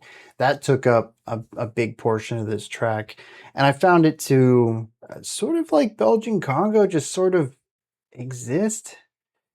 Is not something that particularly draws me. I'm not a fan of punky breakdowns, even in higher intensity music. It didn't grab me here. It's something about pick a note and just play it in rhythmic syncopation. Gent does this too. It's a neat flavor. It's something to work well against and to be syncopated against melodic ideas. I've never really enjoyed it as the thing that you go to the music to listen to. And it's one of the reasons why I continue to say that gent is not a genre. It's a spice. And I do wish that something else happened alongside this breakdown, especially given the slow pace that we had at the end of this track. I'm curious how all of that works together because much like Belgian Congo, this track is slow. I don't know if I'd say that it drags, but there were certainly places in it, particularly at the end, but even in the first half, where I just thought to myself, I kind of hope something happens soon, because what they're doing here is fine, but that's it. It doesn't grab me, it doesn't excite me, it doesn't make me want to be here in this album. It's something that makes me think, dude, I wish I could fast forward a little bit, or maybe I should check out the next track. And this is very different because the opening 5 songs didn't really have me saying this at all. Again, though, the way I'm listening to this, not intended, taking all this with a grain of salt here. I did enjoy the more dynamic use of vocals on this track. We had the quieter, more reserved cleans. We had the very present, very forward-placed cleans at the end of the track. We had the harshes. We had bouncing between them. We had growing into them. I thought all of that worked really well. Sick bass work at the beginning of this track, as always. But it's one that sits a bit more on the slower side of things. generally speaking. And you know, I'm thinking about it, I'm like, well, they're doing a great job of building atmosphere. This track is a vibe. Wait a second, that's what I said about track 1, too. That's what I said about track 2. I'm kind of curious why those songs clicked with me more. I'm going to go out on a limb and hypothesize that it's probably due to the fact that I'm about 2 hours into this video now, and it's just draining on me. But many of these songs are fairly similar in what they are doing. Heavy, weighty, punky vibes, but not punky energy. We have had a couple of just completely driven tracks, but a lot of it has been a bit on the more mid-tempo area. This song, I think, is a really good showcasing of that. The ending just loses all momentum for me, and I think it really colors the entire track for me. But there's a lot of cool ideas in here too, particularly from the vocal parts. And it was super groovy up until that final section as well. So I think it's really just about the last 90 seconds being a bit of a sour taste in my mouth. Let's hit some lyrics for it. Another track with not a lot of lyrics, but this one really speaks to me, at least the opening stanza. It says the recurring threat of technology can be used to confine populations, but it's not a reason to reject it all, just the mind to abuse the knowledge. For those who don't know, I'm a bit of a techie, a tech head, whatever you want to call it. I love technology, or at least in parts I did when I was younger. I find that technology more often than not is fatiguing for me today. Back in my teenage years, I loved the idea of an AI assistant, being able to talk to your phone and have it do things for you without you having to manually do those things. And I even prototyped this with a program called Tasker that allowed you to automate tasks and even touchscreen button presses, and you could activate it through voice commands. It was a bit of work to put together, but for a few months at least, I did a lot of just talking to my phone, telling it to do things. I felt very much like Star Trek, you know, asking the ship to do routine things and me not having to go through every step of the process physically. This was supposed to be the future, one where the manual labor and menial tasks were offset to computers to automate them so we could do other things with our lives. Some of that is still true. Home automation has flourished, but a lot of home automation also uses hardware and software that is tracking everything you do, harvesting your data, selling it off to data brokers, creating shadow profiles about you, and maybe even not shadow profiles, where people can use them for all sorts of nefarious reasons, from as simple as advertising and as nefarious as modulating the kind of information you see in an attempt to direct your mind towards specific ideas. Technology as a means to control is unfortunately the thing that technology is these days. We have to go out of our way to have hardware and software that doesn't try to manipulate us. I can rant about this for hours, and I just realized we're not even on the topic of music anymore. I gotta steer this shit back into the right path here. Regardless, though, I love this opening line. That technology is a threat that will be used to confine populations, but that doesn't mean we should reject it. We just need to reject the mind to abuse the knowledge. That's something that we haven't done too well. Vote with your wallet is usually how things work in a capitalist society, and that is how things have worked so far. We continue to pay money to the Amazons, the Ring doorbells, the Googles of the world. Everyone's soaking up data.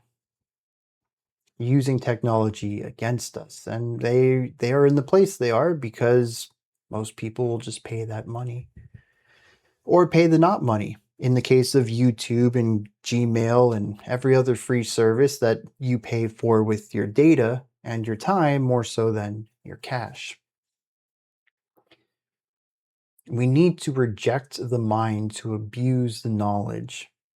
Online shopping is not bad, but the people who control all of the online shops are the people that we need to remove. We need to, with our wallets or with voting politicians in who are going to protect us, need to tell these companies what they can and cannot do to us. Technology is still cool, and sometimes I forget that.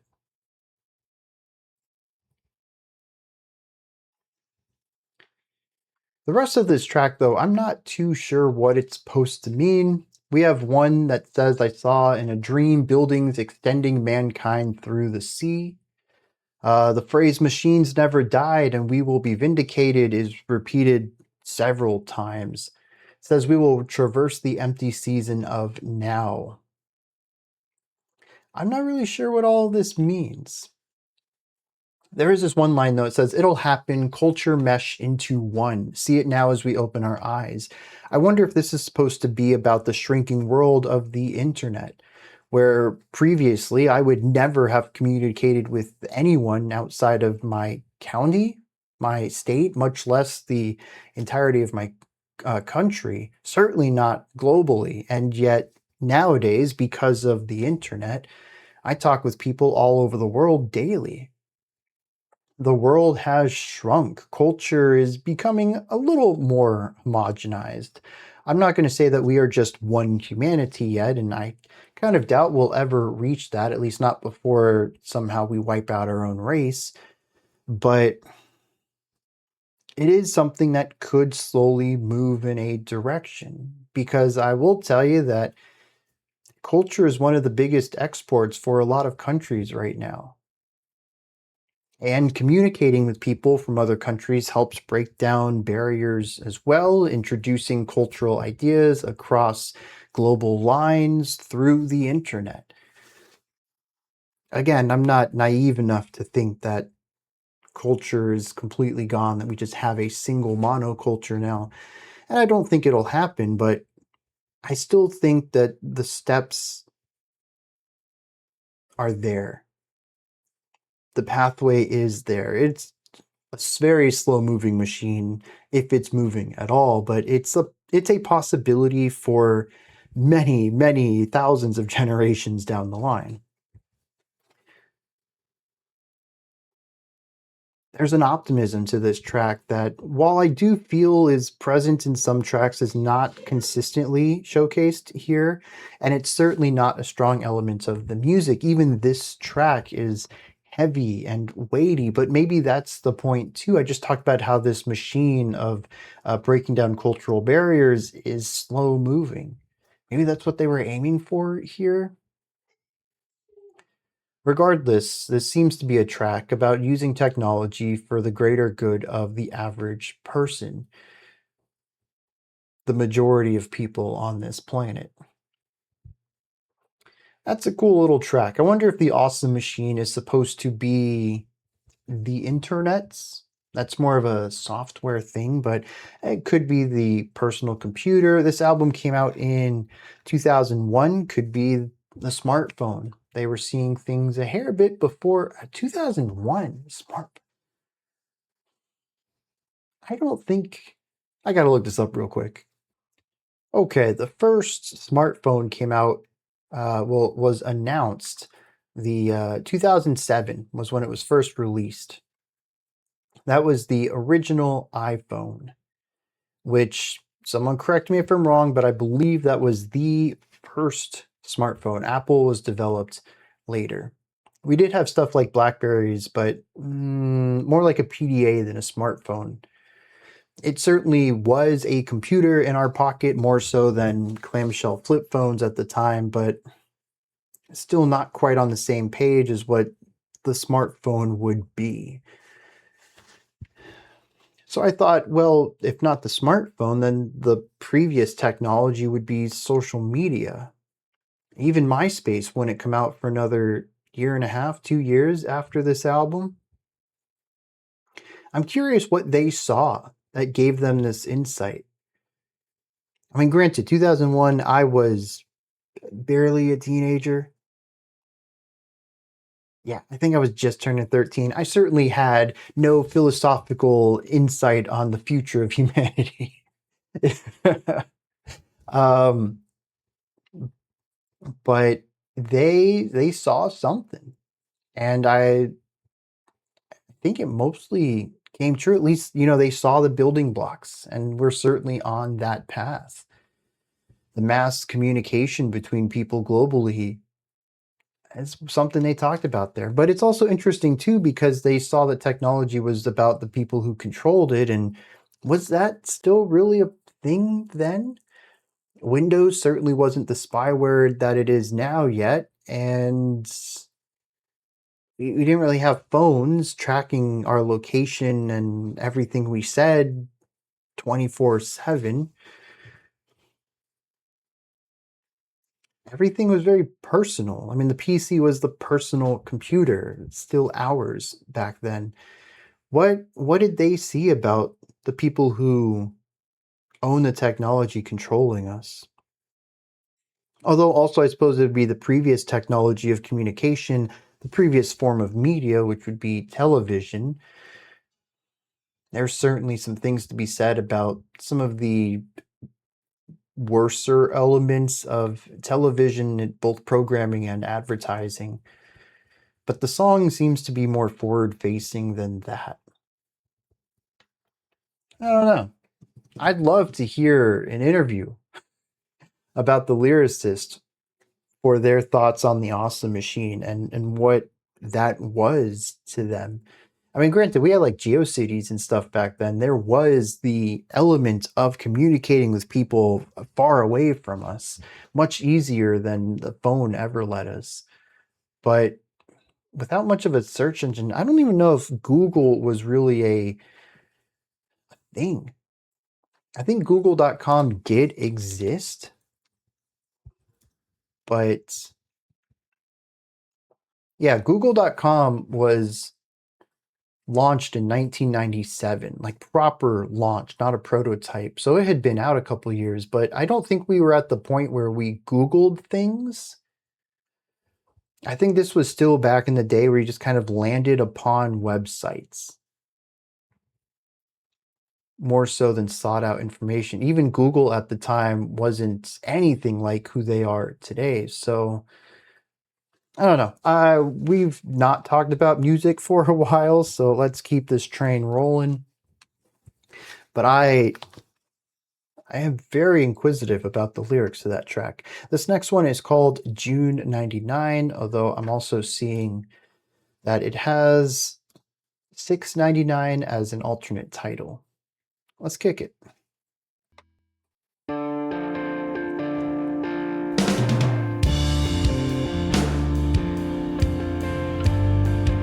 One, two, three, 1, 2, 1, 2, 3, 1, 2, 3, 1, 2. This is the fourth track in a row, no, third track in a row, where they have used this 3-3-2 split in a bar of 4/4.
Okay.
That's twice now that the drummer has used a triplet to transition into a non-triplet section.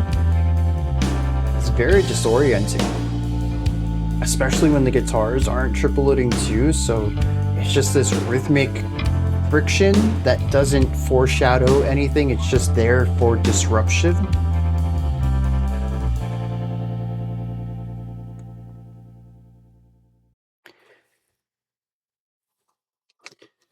All right, this track has sort of solidified something for me.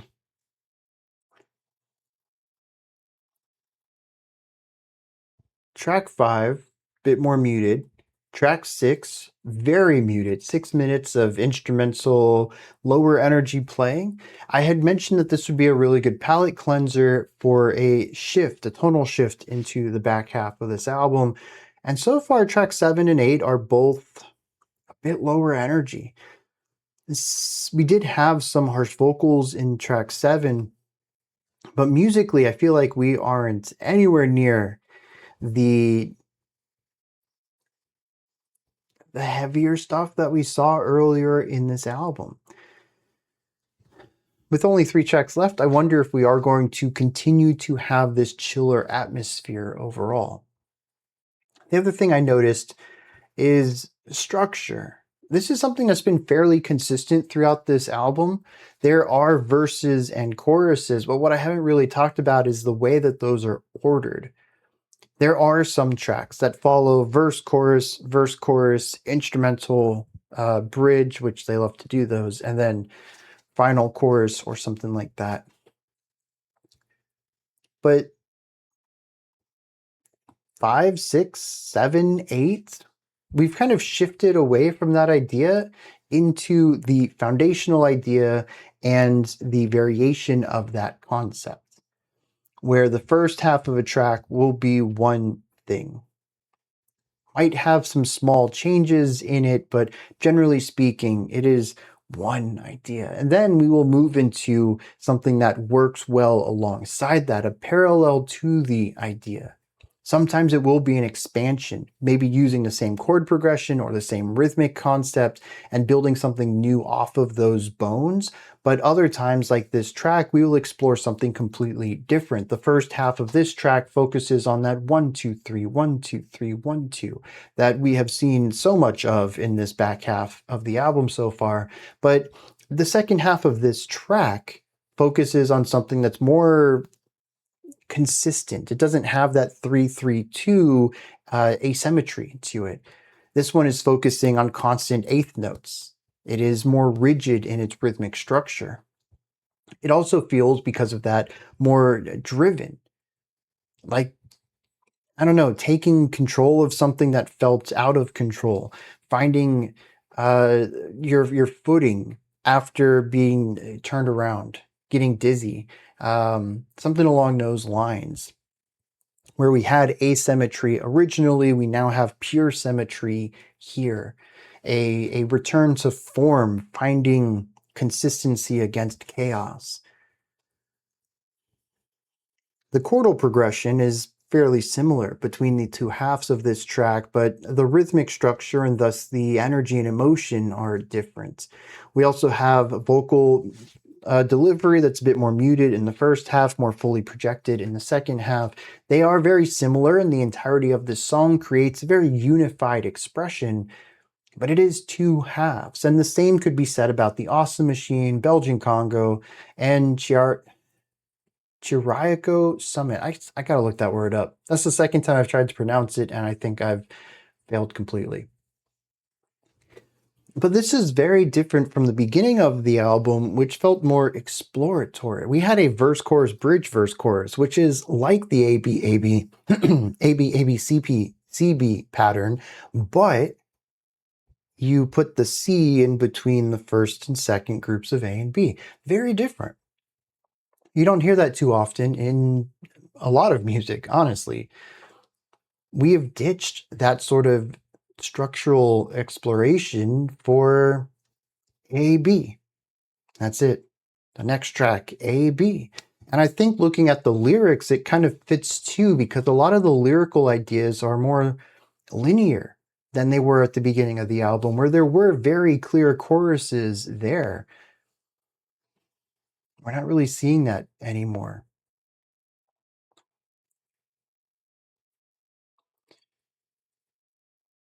I wonder how the composition of all of this went. The pre-writing series, before they entered into the recording studio and they were getting all these ideas out.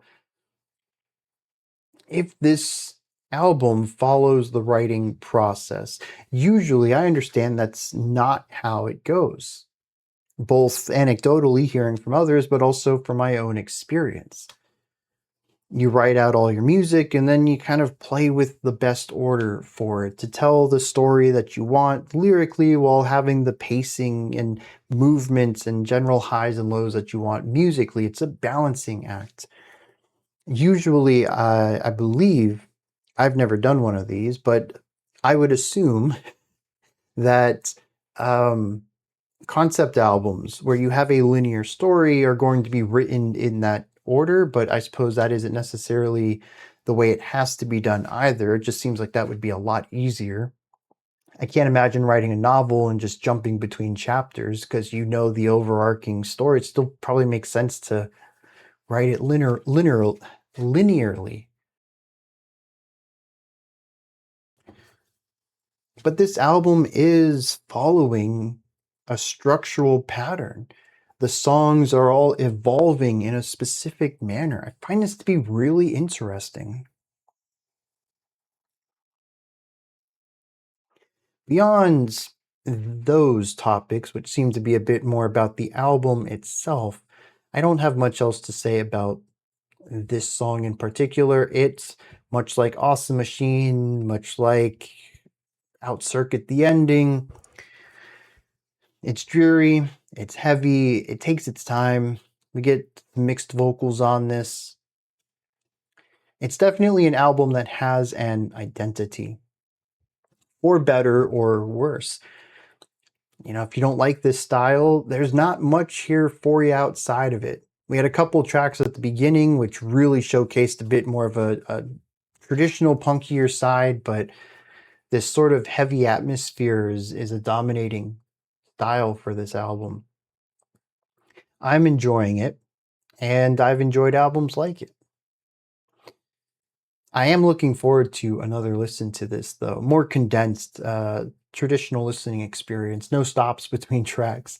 I think I'm going to enjoy that quite a bit more. And that's not to say I'm not enjoying the album so far, but the pacing and the 2 hours of being here, it's fatiguing, mentally fatiguing. So just to be able to close my eyes and enjoy it, I think that would be a really nice pairing to this deep dive. And I think both of those are going to be complementary listens to one another.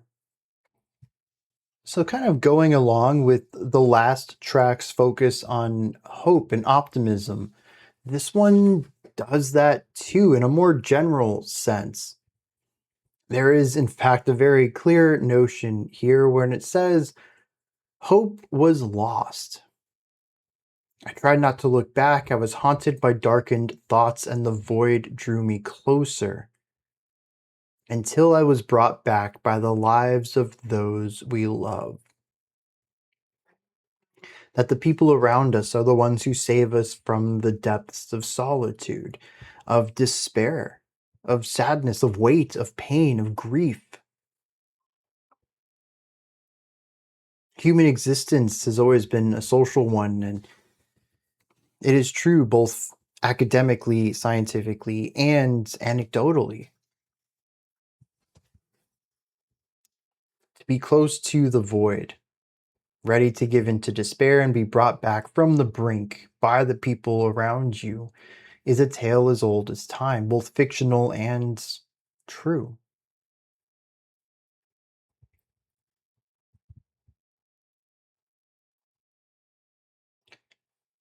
Yeah. It's a very neat follow-up to The Awesome Machine. As bleak as a lot of this album has been, there is a turn here. Both of these tracks post Belgian Congo, so post midpoint of this album, have focused on positivity, a less bleak outlook while still working within the confines of reality, that there is a weight that bears down on us. That is also like 90% of the lyrics. There's nothing else to dive into on that one. This next one is called Whole Crush Depth, which sounds like we're diving far enough into the water that the pressure of the water is enough to crush the ship we are in. It sounds like a theme that's very fitting for what we've been exploring.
So this is certainly a song that sounds crushing. We have this massive instrument, but we also have this spoken word over here, the sample. We have instrument sounds with little alarms, little whines and beeps.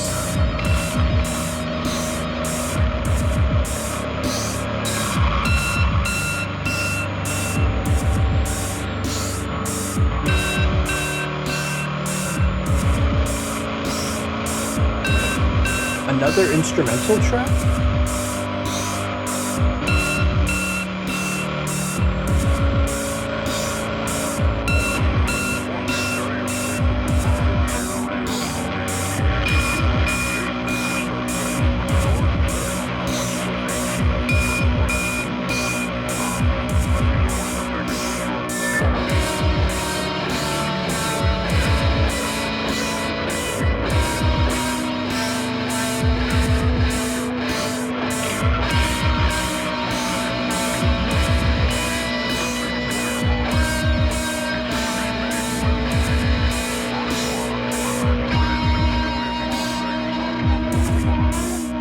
Also, the use of electronic drums at the very least on this are refreshing, different, novel at the very least.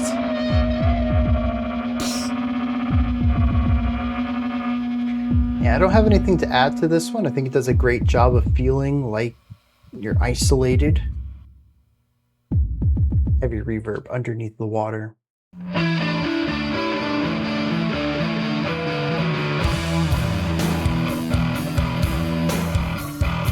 Oh, yeah.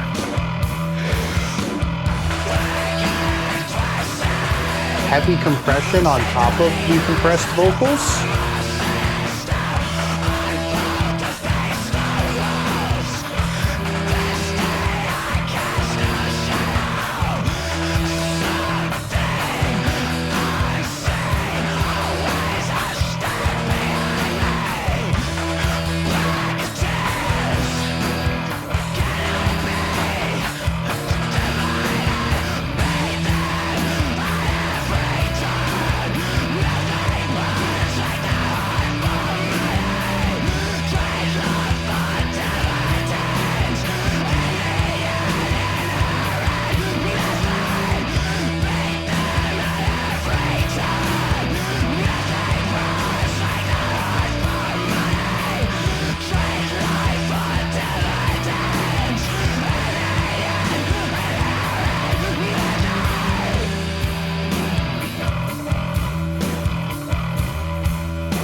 Okay. Sounded like we were going somewhere and then we didn't.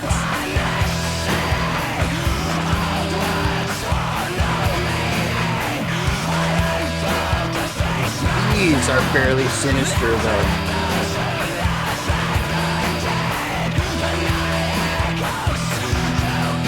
Something about those swells are not safe.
General descending vibes fit really well with the previous idea, the whole crush depth.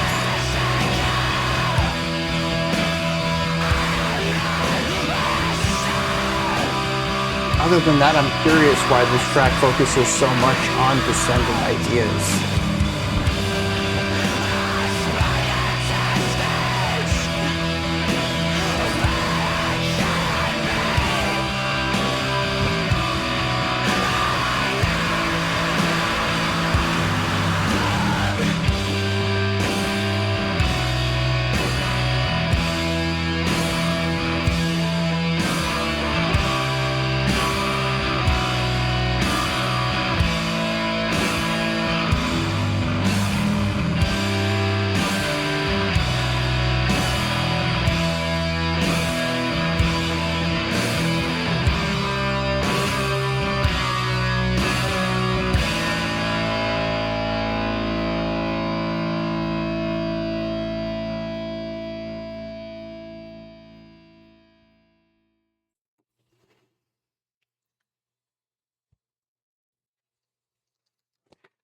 I'm trying to temper my disappointment because these last few tracks have not really been quite my cup.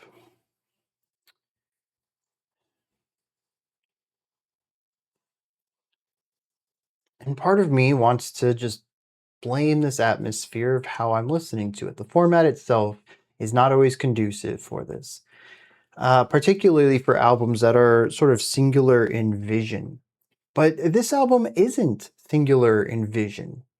It is generally atmospheric, it is generally dreary, but it's really only been the back half that has had this slower pace to it. This song absolutely feeling like dragging of the feet. We also had a general focus on harsh vocals, which we haven't heard since track 1. Harsh vocals have been complementary to the cleans, not a focus of the vocalist for an entirety of a song. So I'm really curious what all of this is supposed to be.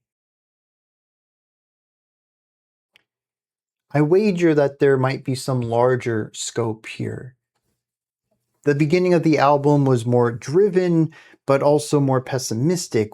Now that we've hit the halfway point, the music is slower, it is lethargic, but the lyrics have been more optimistic and understanding that there is weight, but that we can push past it, that we can see something brighter on the horizon. It's a very interesting inverse where I would sort of expect the opposite. Some of these slower, doomier sounds being present with the themes, the lyrical themes of the first half of this album. And as the lyrics move towards optimism, there is momentum, there is drive, because there is hope. We get the inverse of that though, and I don't understand the schism there.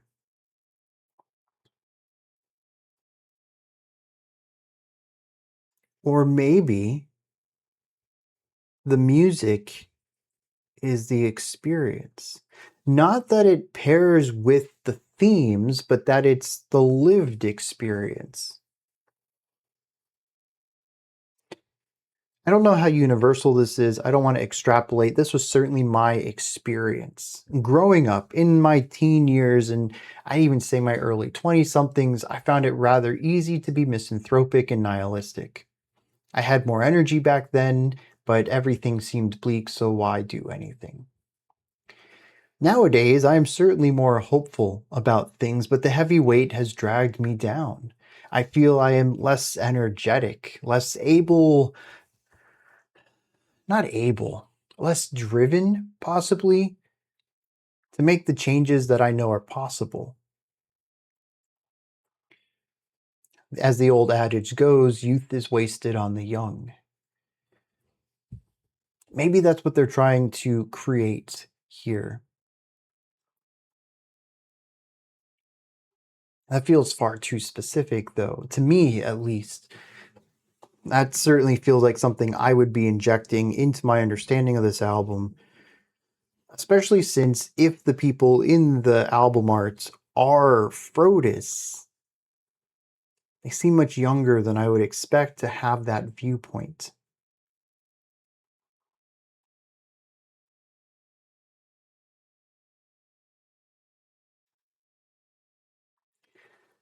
I don't know.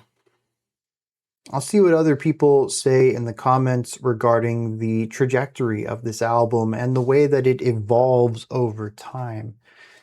But I do find myself enjoying the more complex ideas, the little bit of extra experimentation, and the slightly progressive writings of the first 4 tracks over the rest of the album so far. And as a penultimate track, this does not excite. This does not want me, does not have me wanting to dive into the final song. I am fatigued here alongside them. I am dragging my feet too. I mentioned earlier, I don't remember what track it was, that there was a part of the song that just had me wishing that I could skip forward, and that happened here again. Awesome Machine and June 99, I don't think quite hit that for me as monolithic as those two tracks were, but this song with that slow descending riff over and over and over certainly had me wondering where this was all going, and it went nowhere. The song just ended there, which I wasn't expecting anything more. I mean, you have 3-note descent and a slow plodding march towards what? When you have no energy, where are you going that's important?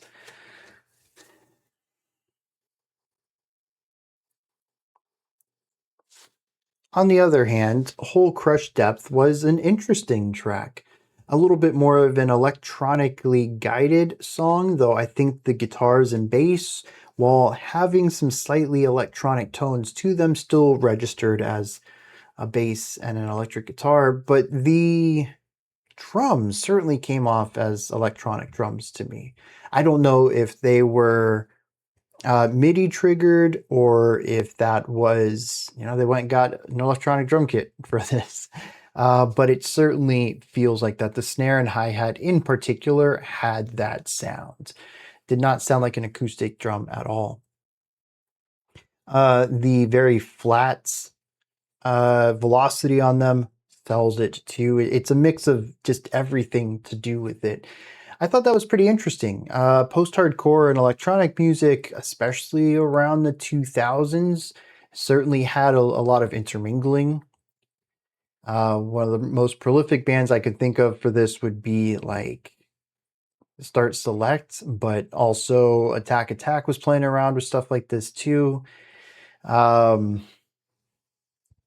And so this doesn't feel as out of pocket. Having an electronic or electronic coded song within a punk album is kind of standard for me growing up in the mid to late 2000s, early 2010s of post-hardcore music. I'm very used to having something like this. In fact, the very beginning of it reminded me of something from the debut EP of Get Scared. I can't remember what the name of that track is called. What was the name of the EP? It's a very lengthy EP name.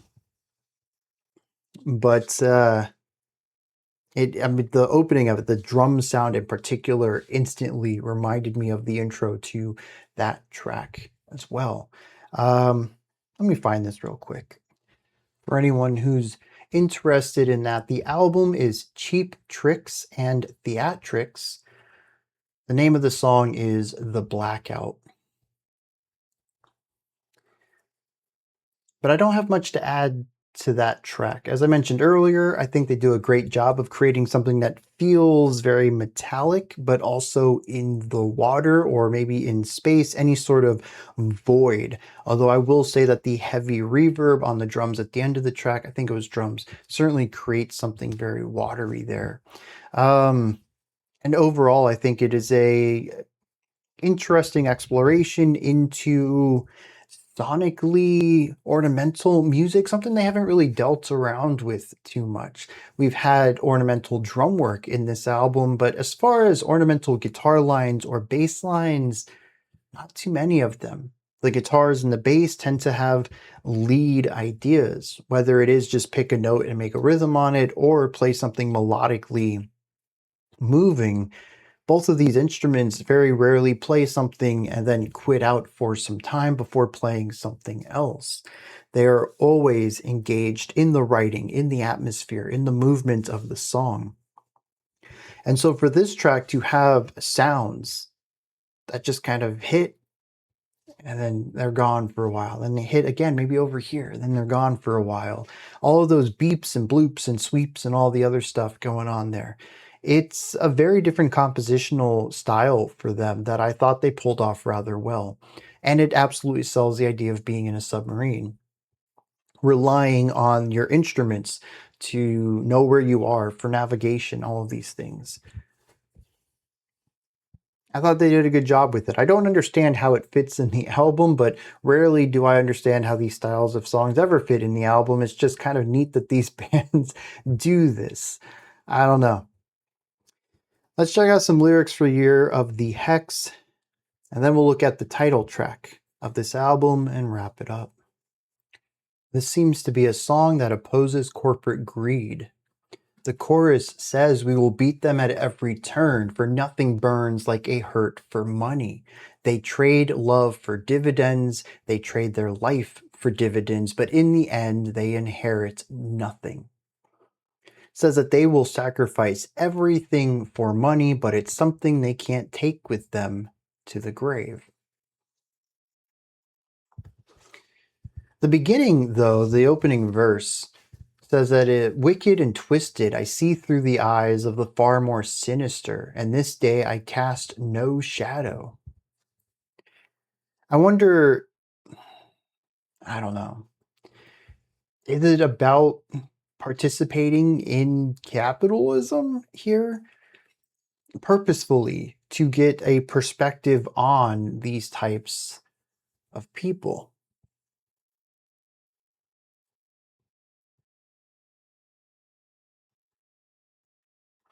I don't know. It's an interesting start. I didn't know where the track was going based off of this first verse, and the anti-greed angle of the chorus was a bit of a sharp turn from there. The second verse is, I wish pain upon this city. Old words hold no meaning. I laugh at those who laugh at the dead. The night air chokes through ghosts of businessmen. Do not sell all that you are for all that you see, my pretties. That is in quotes. I probably should have looked up where that comes from. Kind of curious now. But the idea is, once again, that he seems to be at odds with the way that his environment is run.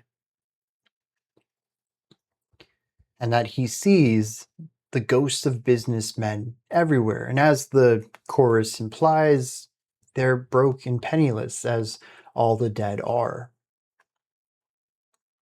And then, regardless of where the quote comes from, it says, do not sell who you are for who you think you see.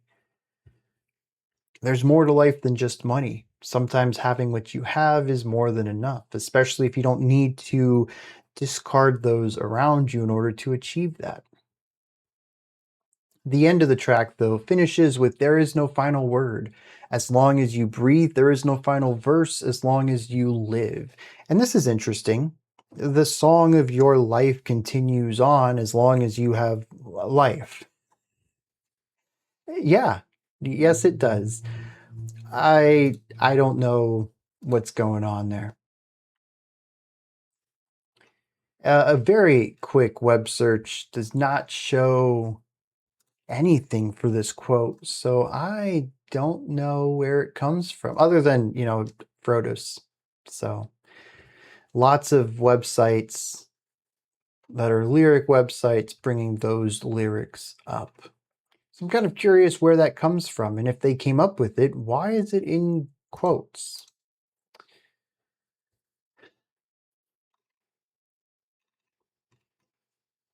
Anyways, this one seems less optimistic. It doesn't have a, this is garbage, but we will defeat it. It just says that I don't agree with this. And that's it. Other than the final bit about your life continues as long as you hold breath. I suppose there is a perseverance in that. But it's not necessarily something that I think specifically applies to the topic at hand, to what we're discussing here. It's sort of just a general phrase. That line would work well for the end of the Awesome Machine. It would work well for Out Circuiting the Ending. It would work well for June 99th. It just seems like keep on trucking. Keep on doing what you're doing. Like that's it's a good phrase, and maybe to come into the end of this album, maybe this is where it needs to be said. But it seems to have less to do with the rest of this track in particular, which subverts the entire thematic element of the back half of this album, which has been optimistic in the face of increasing weight. But maybe that's it. The problems presented here are no different than the problems presented in any other track. keep on keeping on. Do your thing, man. Keep fighting the good fight. Keep the song alive. I don't know. Let's head into the final track here called Title Track. When I said it was the title track earlier, I kind of buried the lead a bit. It is not called And We Washed Our Weapons in the Sea. It's literally called Title Track. Let's kick it. Let's see what's going on here and explore how Frodus wraps up this album.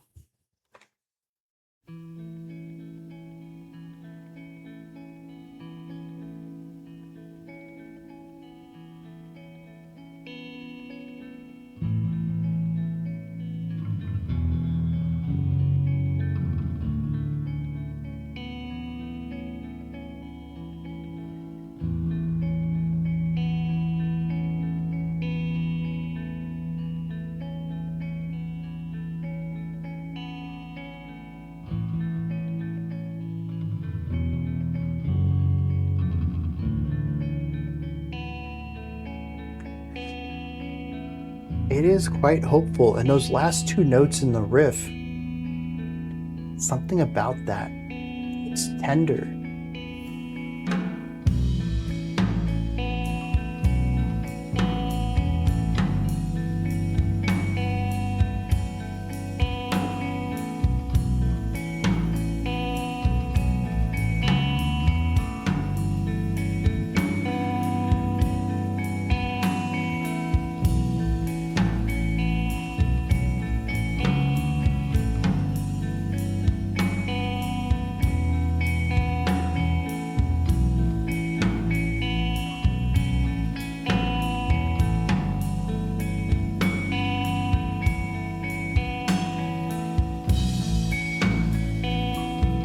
In the back of my mind, I'm wondering if this is also an instrumental, but coming up to the halfway point without lyrics isn't uncommon for Frodus.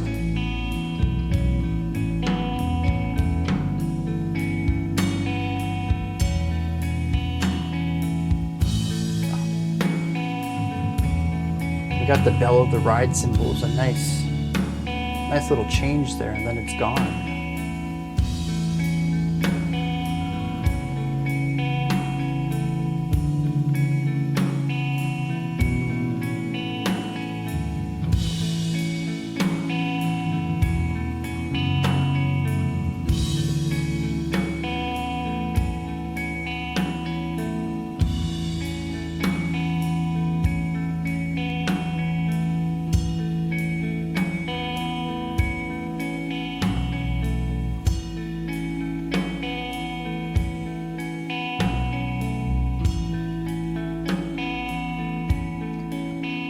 Has the snare been off this whole time?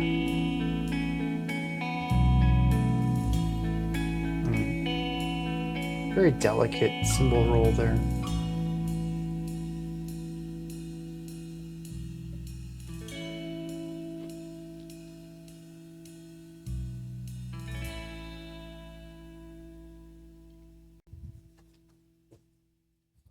A beautiful way to wrap this album up.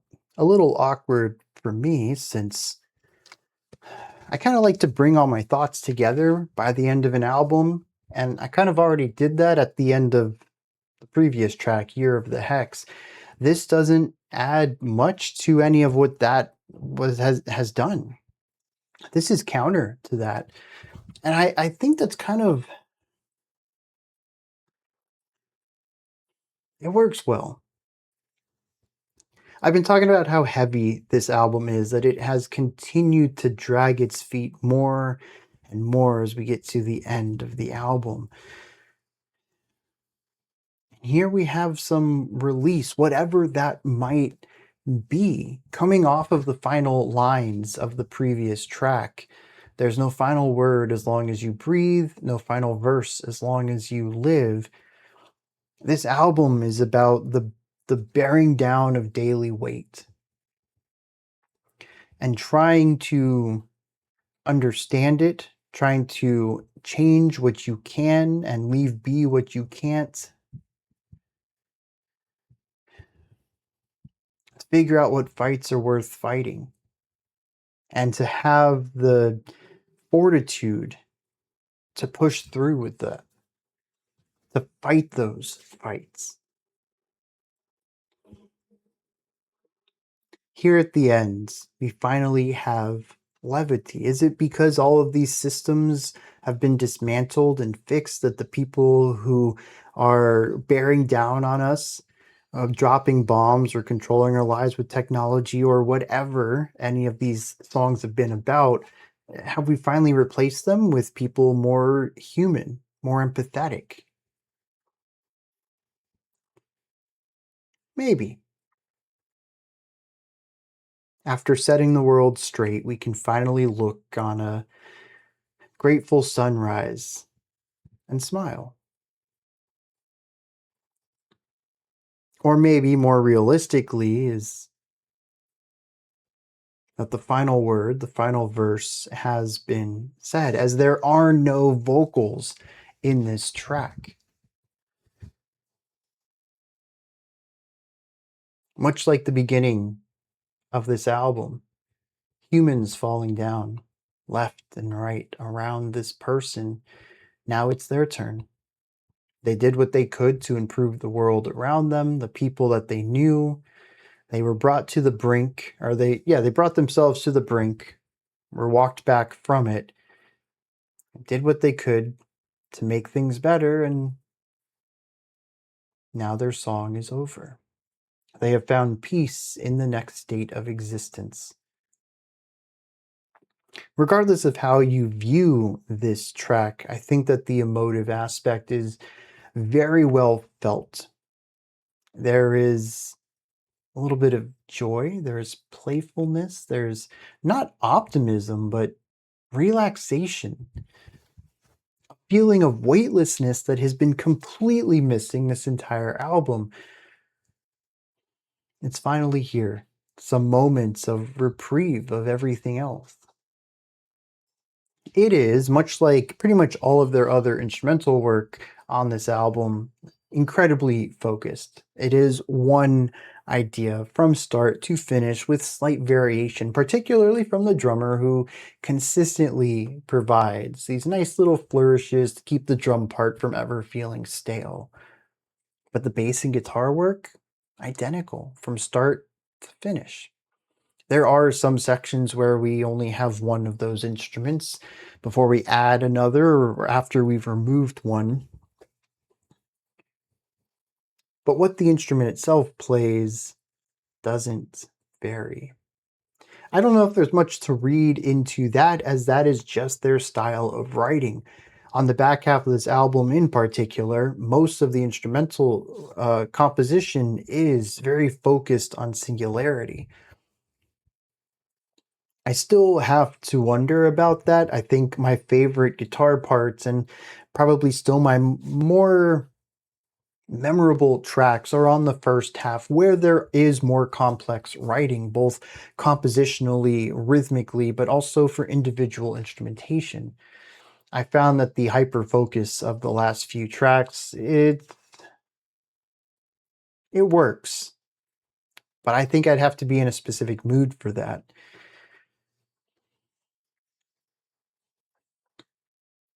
But this final track focuses on the style that they write in, just with a very different harmonic palette.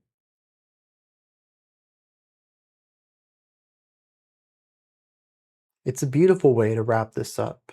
And assuming that they wrote title track and they're alluding to a title track, a song that shares its title with the album, this song would be "And We Washed Our Weapons in the Sea."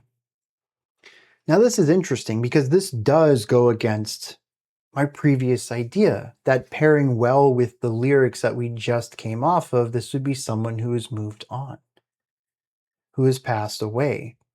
The title, though, would imply that after this battle, which I do find it interesting that "rock and roll is war" is a line from track 1 or 2, maybe, very early on in the album, and it is titled "Washing Weapons in the Sea," implying these weapons, which war certainly uses weapons, have been used. Regardless, it implies that the war is over, and Well, hopefully this group won. I don't see how you could have this sort of calmness if you've lost the war, especially if you've lost the war to, as many of the tracks are about, oppressors. That would be dreary. It would be spirit shattering. That's not what this track is. So I'm going to assume that we've won.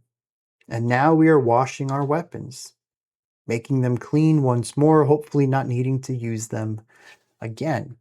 Optimism for the future, but one that implies that our narrator might still be alive. It's interesting that this track changes depending on your perspective of its narrative based on different parts of this album that you're comparing it against. In the end, I think all of it works. I'm moderately curious what the authorial intent is, but as usual, it doesn't really matter too much. I think that the feeling felt here is undeniable, regardless of what they meant by it.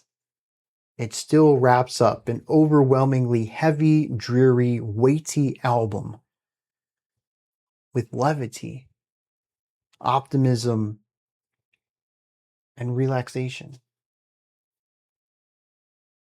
It's a beautiful way to wrap this album up. Those are going to be my thoughts on Frodus's And We Washed Our Weapons in the Sea. What did you think of this album? Is there anything that stood out to you? Anything that you'd like to add on to what I said or correct me on? Do you have your own take, perspective, or opinion on this? Let me know. Put all of that, as well as anything else you'd like to add, into the comments section below. Above that, in the description box, you'll find a link to Linktree. It takes you here. You can find links to my music, ways to support the channel, a link to the Discord server, and so much more. Above that, if you could, like, subscribe, and ring the bell. I greatly appreciate all three. It's very rare for me to hiccup while I'm recording. I don't think this ever happened before. That was the biggest pause I think I've ever put there. I will be back tomorrow morning, at least for me, 11 a.m. Eastern Standard Time, 3 p.m. UTC. We're going to do a live stream. It's about 2.5 hours, sometimes rolls into the 3-hour realm. We're going to check out like 13 or 14 tracks. Chat is phenomenal. I love just kind of chit chatting. It's more laid back than these more, very cerebral discussions of music. You just get to explore some music, chit chat with some cool people. It is a blast. It's very laid back. If you can make it, I highly suggest you do. Otherwise, I always upload those videos afterwards on the same day. All right, until next time, remember to be critical, not cynical, of the music you listen to, and have a fantastic morning, afternoon, or evening, whenever you choose to watch my videos.